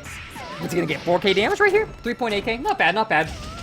Puts a pit down, uses the plus frames at the pit, does an empty jump, PA blocks high to try to block the overhead that doesn't come out, ends up getting load since Aki does have the 2A lows, which come out very fast, very hard to react to, especially out of the empty jump. And first round of, second round is going to end up going to Eika. I've got these kind of like lines that I autopilot to when I'm talking, and they're overlapping too much. There we go. Gets it with a counter hit on the DP. Look at that. That's a fucking DP. That is a DP. That is a DP for 5.2k off of fucking DP on a counter hit. Are you kidding me? Fucking Miyako jumps in. He jumps in. Fakes the ground stomp. Eika wasn't ready for it. Throws it. Here we go. Grappler Miyako. 3.2k damage off of a throw. Tries to do the same thing, but Eika ain't falling for that shit twice. I see what's gonna happen. Yeah, you're gonna miss your normals. I'll make you miss your normal this time. Dodges and brings him back into the corner. Gonna shield him, take him up, bring him back down. Or, oh no, but he drops out. But oh no, Eika catches him with a reset. Isn't able to do too much with it though. Does a rising super jump up, maybe trying to catch him teching, but doesn't really get anything out of it. Now Eika finding himself with his back against the wall, but he's able to force PA back a bit with the pit. PA does find an opening to come in though. Counter hits him, but doesn't actually pick up enough damage to kill Eika. Eika living on the razor's edge. He's got so low health that any character could probably kill him at this point. So he's gonna have a very hard time getting in and approaching safely, but there is 30 seconds left, so he can still make something happen. PA right now just running away. PA trying to just force Eika to come to him, uses active normals to protect his space, and if Eika comes up behind him, he does have normals to hit behind him to protect himself, but Eika ends up finding his way in anyway, brings him down to the corner. PA though, Eika thinks that PA is not gonna mash. Why would you mash? You're like, one more hit's gonna kill you, and I've meted you the last like 3 times. There's no reason you should be mashing, but PA, he's thinking a little further ahead, and he's gonna mash anyway. He knows that he knows that mashing is a bad idea, so he's gonna mash. And it works! Putting Eika down into the corner. Oh, Jesus Christ. He just went from like 3.5 to 5.4 in an instant. I was about to like read out the damage numbers, but he's just up there. Eika end up knocking him down, bring him all the way to the corner. Look at this full corner carry. It's like watching a fucking Arc matchup. There's no mid-screen in this goddamn game. Oh, there we go. Eika ends up shielding him, bringing him up, taking him back down. 2.2k damage. h-vaki really not. Oh my god. The DP got him again. Is this going to be the end of Eika? No, only 3.3k damage. 3,333 damage. Only that much damage. But one more hit's gonna kill Eika, and PA knows it, so he's just kind of playing back, using those normals to, protect his space. They are very, very active. Some of them was active air normals in the game, so PA just kind of jumping in, pulling out, making it ambiguous as to when his approach is going to be real, but Eika ends up catching his actual approach, counter-hitting him, bringing him back down. Eika getting a bunch of the health back, goes in to use his arc drive, but it doesn't actually connect. However, the second kick of Miyako's kick during the combo fails, and he ends up getting whiff punished on that, and Eika able to come back with the game. Even though PA had that pretty strong life lead, Eika able to bring it back. PA coming down. There we go. The JB counter hitting. This is going to be a lot of damage from Miyako. Bringing him up. How much is going to get? 5k? Well, if he actually landed, probably 5k. Shields the normal, but doesn't actually follow up from it. Another shields the normal, but doesn't follow up from it. He can't. The full moon landing recovery is non-existent. Brings him up, takes him back down. PA hasn't taken a scratch of damage this whole game. And Eika not looking very hot. Yeah, Eika just getting caught out, trying to approach. PA doing a really good job protecting his space right there. Staying in that perfect middling range where he can just barely hit Eika if Eika's trying to approach, like, hit him, but he can also get the hell out. Eika, though, not having that shit this time. He's bringing him down, putting him in the corner. Gonna go for the... Yeah, I'm gonna block your full DP this time. You think that might have hit me 3 times in the past, but it's not hitting me a 4th time. Alright, kid. Beat it. I'm gonna bring you up, take you back down. Here's the real damage. Now we get to see the real damage h-vaki can do. And we got 4k damage. Pretty good damage. Goes for the overhead. Actually gets him and goes into heat. All in one foul swoop. Meaning if Eika wants to, he could end this combo preemptively to try to do maybe something dangerous and pressure. Oh no, but PA throws in between the mash. Eika though ends up bunkering out, using the meter to get a hard knockdown. Overheads him, bring him all the way to their corner. It's gonna be enough to kill. It might not be enough. It's not enough to kill. He's OTG and gonna try to force out a tech. But PA, he's playing carefully. He's not gonna tech out, but he is gonna get caught by frame traps during Eika's air block string. So that's going to be next game going to Eika. If PA comes out of this game a winner, PA is going to end up being tournament champion. So Eika going to be trying really hard to reset the bracket right here. It's all possibly down to the wire. This could be everything right here. Eika getting a hard knockdown, using that hard knockdown to place a pit, and left-righting him, using the backside, the fact that Aki almost hits behind her, they hit PA, getting him with the left-right in the corner, PA being brought down, 4.2k, 4.4k, 4.4k is how much he's gonna get. Doing some ace there, catches a jump out, yeah, Eika has your number, PA, he knows what you want to do, he knows how you like to play, going for the, you thought I wasn't gonna mash again? Now Eika's starting to think, you know, maybe he didn't think that I knew that he knew that mashing was a bad idea. Maybe he's just stupid, and maybe he's just mashing. So Eika runs into meaties, and look at that. He was right. He's just mashing, and now he's fucking dead. Look at that. Perfect. Yeah, what are you gonna do now, kid? You feeling the heat? PA right now, trying to kind of stay away from him, getting knocked down, but that's not going to turn. They're going to jump up, use his active normal, try to protect his space, but Eika hits him on the back end as normal, but PA comes down, ends up counter hitting him with the EX guard, giving the extra frame advantage. Comes down, gets him with the JC, this is going to be a lot of damage for PA.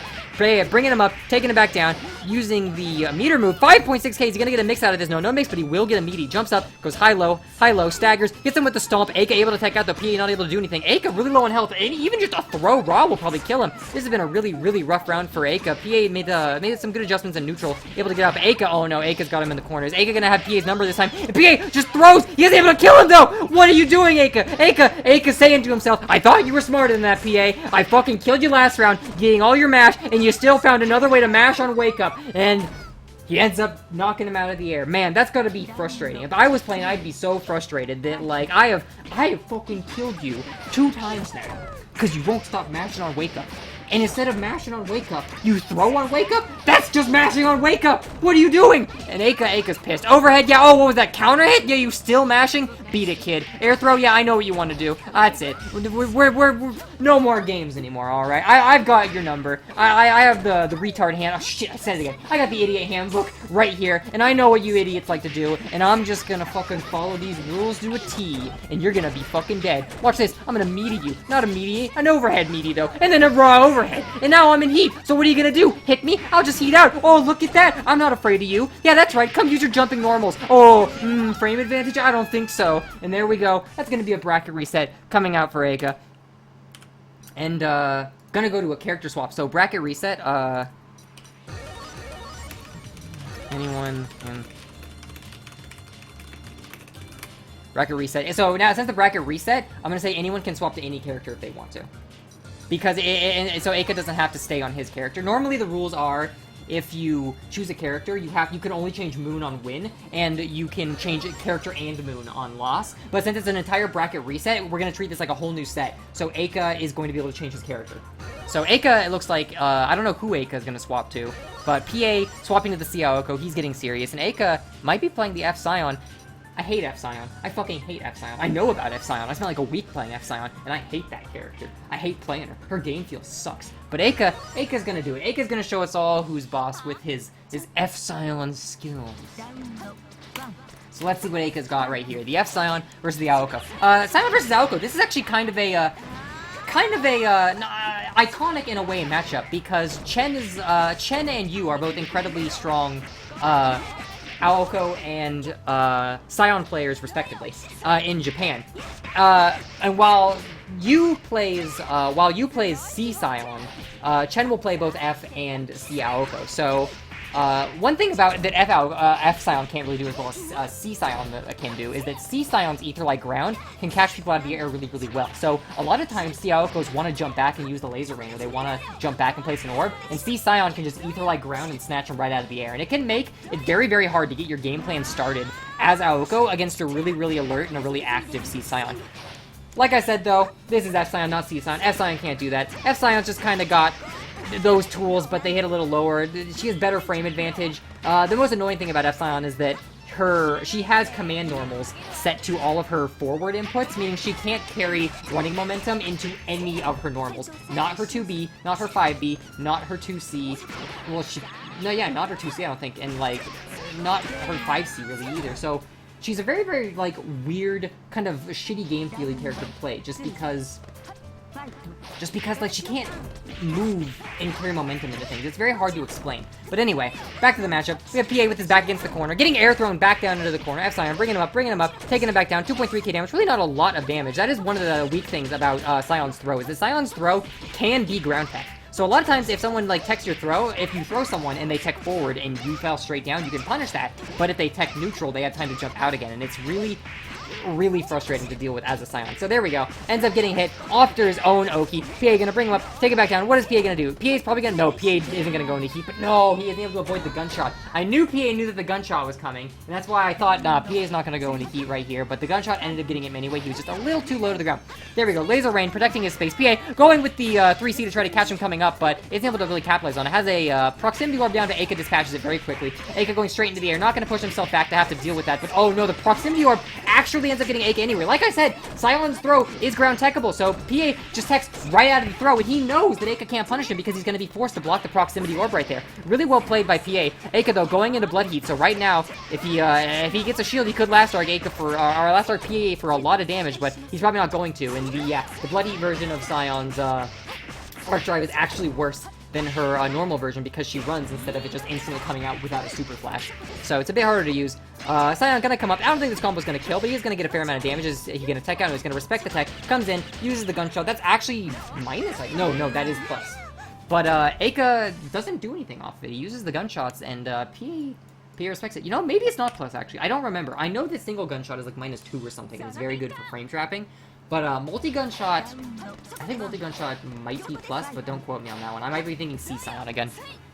There we go. Negative edge orb out, but he pops it immediately. Doesn't keep it to play around it. And that's what I was talking about right there. If you want to fuck with the c-aoko, you just run under her laser rain. Laser rain comes down at an angle. So if they're going to use it high, just run under and catch their landing. And if they're going to use it low, well, like I said earlier also, laser rain isn't active the second you see it like you might think it is. So it's very easy to JA, or she is going to do it low. So it's very, very, it's a very fine balance you gotta hold with Aoko. Comes down with the JB, and they end up trading, but trade ends up in Eika's favor because knocking people out of the air with counter hits is much more beneficial than knocking them out of the ground. Here we go. We have the House of Cards set up. What's he gonna get out of it? Pops it. What's he gonna get? Not gonna get the big Rising Moon combo, but he is gonna get 3.5k and some Oki. So that's pretty worth it, I think.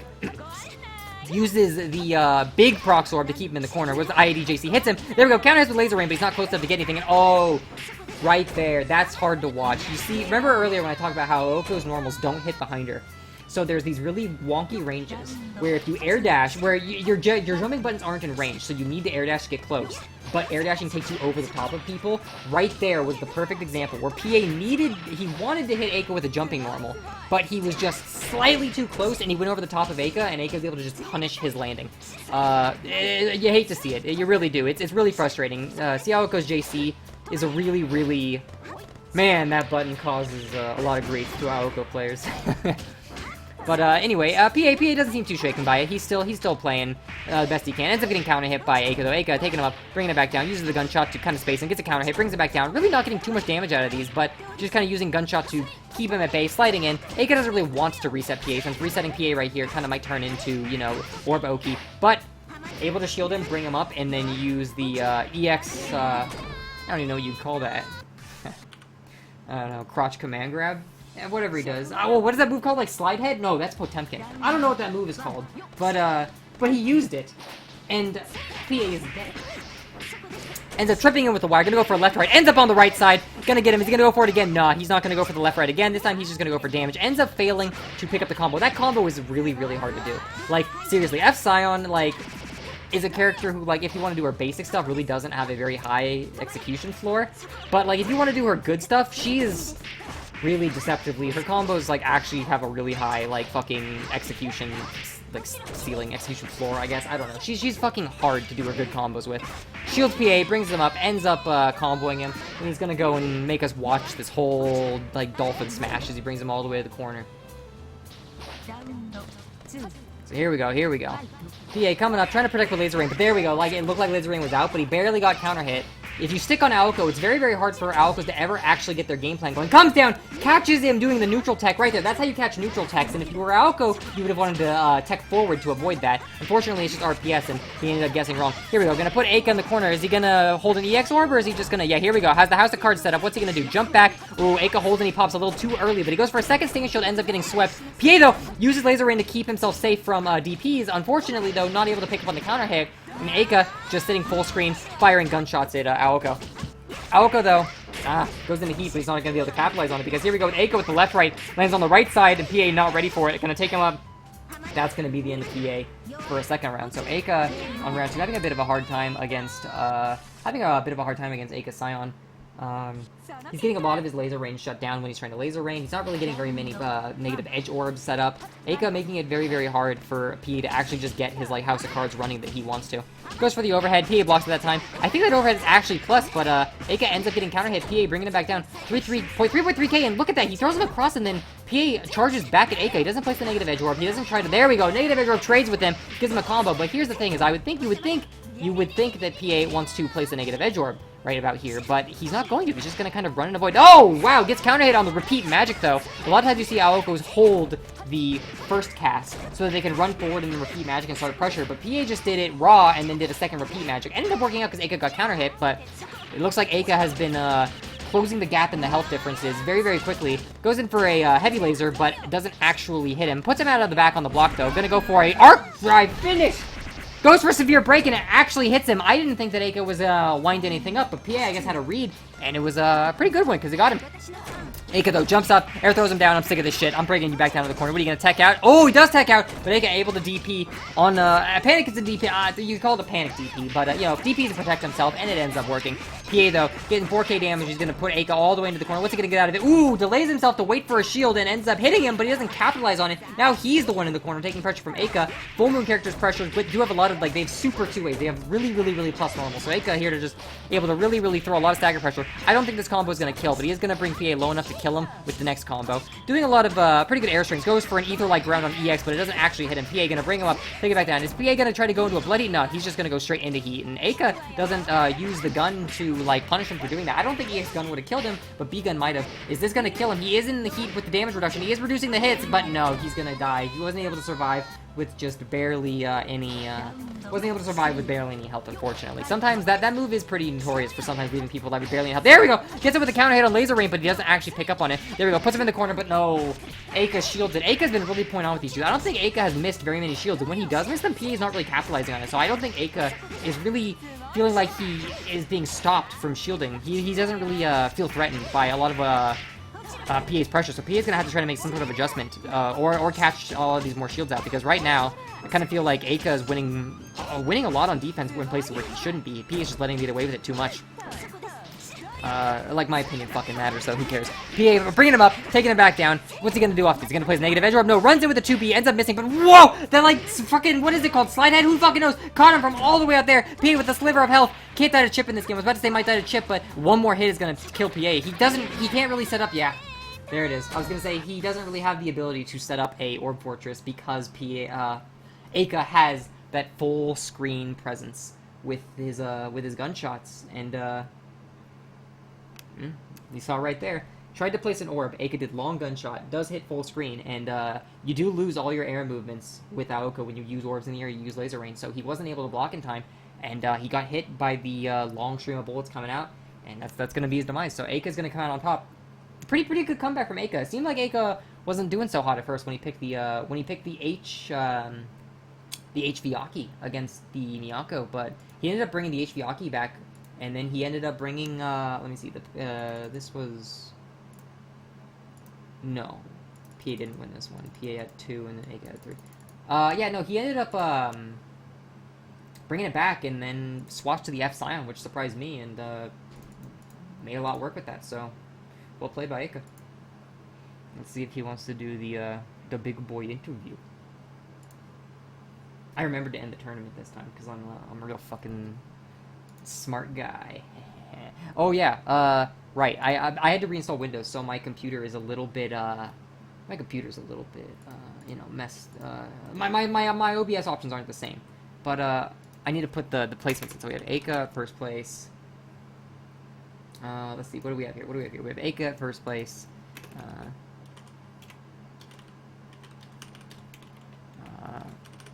PanicAttack there. Shit. And then we have Dork there, and we have who came in 4th? They're gonna be under Dork. I think that's Allan. I think Allan came in 4th. Yeah. If I'm doing my my numbers right. Allan Leblanc. Should we do a 5th and a 6th place too? Let's do a 5th. Oh no, 5th ties. You know, fuck it. Let's do the whole string. So we have 5th. It's gonna be Alex, and then 5th again. Because I think Elios does all of them on his. And Elios, he's a good template to follow for tournaments. He knows what he's doing. So. Oh shit. At this point is when I believe the second commentator would be like, you know, keeping people busy while I'm doing this shit, but it's just me, so I gotta try to talk and type at the same time without getting people's names wrong like a fucking dumbass.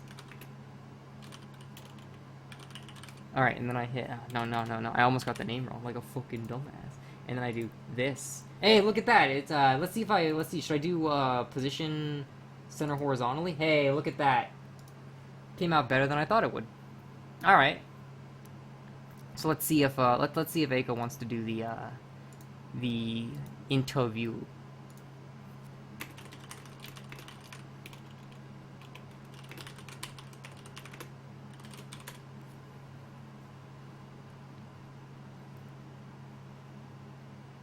Okay, alright, cool. We'll hop into VC1 then.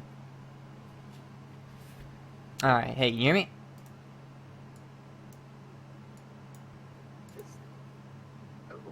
Hello. Oh man, even though I have your volume set up to 200, you're really quiet. One sec, I'll turn my volume up really, really loud, and we'll see if people on stream can hear me. Alright, can you hear me?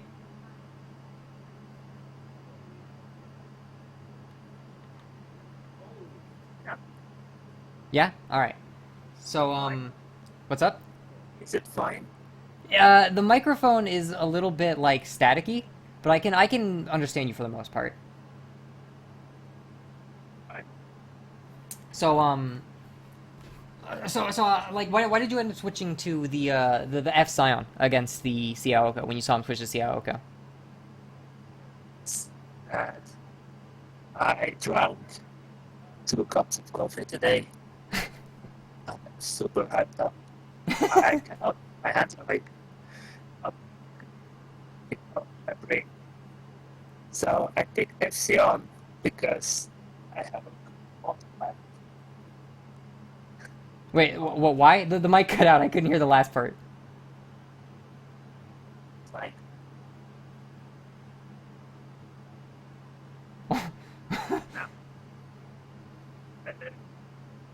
No, I can't hear you at all now. It got worse. No, this is best. Okay. That's the best it's gonna get? Alright.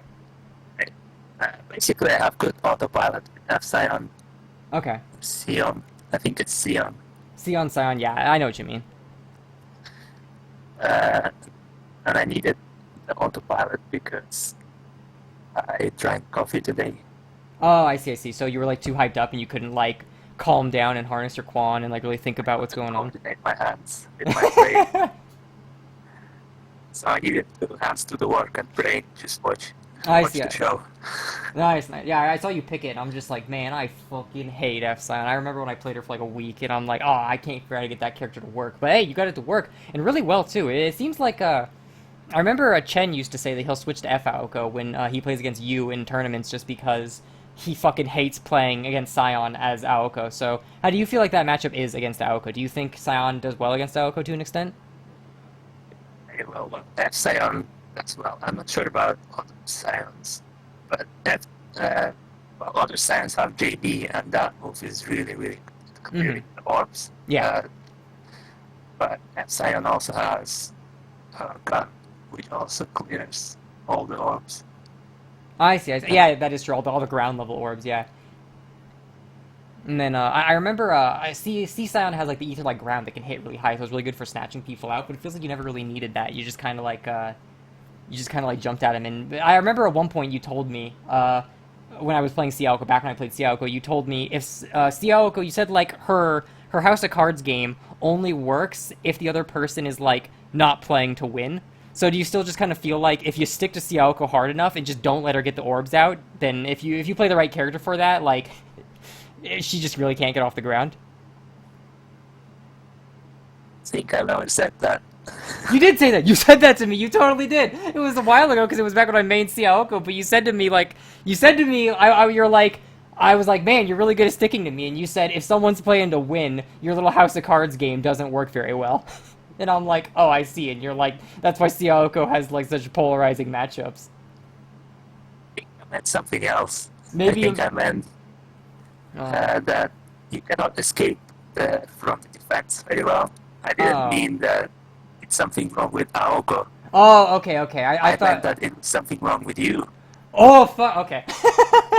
I see. So you meant the way I played specifically wasn't gonna work, not the way Aoko wants to play is gonna work. Okay, that makes sense. I understand. So then I also noticed that when you were playing the v-aki, there was a couple of times where he like mashed you out, and then you went and you would like frame trap him, and you'd get him on his oki, on your oki. You would hit him with like just a 2A, and then you would do that 2 times, and then you would run up and delay, and he would mash you out. So it got to a point. Did it get to a point where you're just like, all right, he's gonna mash every fucking time, like? Sort of. As I said before, I wasn't thinking very well.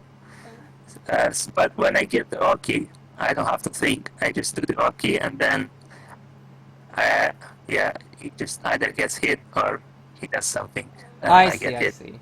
Because it definitely felt like it's 50-50. It felt like what was going through your head was, I have hit him 3 times with a meaty, so he's definitely not gonna mash. And then he mashed, and it would kill you because you've got no health and he's Miyako. And I imagine that's just like, why are you still fucking mashing? Thinking is, I wasn't thinking. I just wanted to see what will happen. So I just dashed up and it's just blocking high for some reason. So yeah, wasn't thinking at all. I was expecting DP, I guess. Understandable. Well, right on. Is there anything about the games that you noticed and you wanted to like mention, or anything you wanted to say? Well, I wanted to play c-mech throughout all tournament, but man, I cannot play. c-aoko's hard. It's like I remember someone said c-aoko, c-mech. Oh, c-mech. Oh, c-mech. I thought you said c-aoko. My mistake. Yeah. C-mech is fucking that. She's low tier, man. She's hard. No, she's not. Like, I mean, yeah, she's got like hard combos and stuff, but she's also hard just because like when it's working, you're like, yeah, this is cool, it's working. But then if you like lose a health advantage, it's like, oh wait, I gotta go in. Oh, what the fuck do I do with this character? That's the question. Because I do remember I was watching you play a c-aoko. I don't remember if it was c-aoko's whack. I don't remember if you were playing against Iredium or I didn't PA. like it. But it was just like, I remember like he would try to jump and you just put like 7 jetpacks in the air, and then he would like fire a laser and it would trade, and it's like, oh yeah, he can just do that, can't he? No, it's a rough matchup. More complicated. Yeah, for sure. Well, alright, cool. Is there anything else you wanted to say? Or are you good? No. Nah? Alright. Well, I think that all concluded then. Thank you for playing. It's always fun to have you in, because we never know who you're gonna play, and every time you play someone, it's always a treat. It's never like, oh, I wonder who he's gonna play, and then you pick some weird character and you don't know what you're doing. You always pick a character and it's like, oh, I've never seen that, and then you know what you're doing, and it's like, oh, he knows what he's doing. So it's always fun to have you. So I'm glad you were able to join. But anyway, thanks for the games, and good, well played winning, and we'll take it easy. So there we go. There's the what's it called? The interview with our big winner, Eika. who is apparently also Mech-Hisui in real life. Like, you could understand what he was saying, but his microphone was definitely like, I think he was actually role-playing Mech-Hisui. He wanted to play Mech-Hisui all tournament, so he got his mic ready for it, and then he wasn't able to. No, interview PanicAttack. I want to hear about Miyako. Oh, I don't know. Does PanicAttack want to do an interview? Alright. I'll see if he wants to.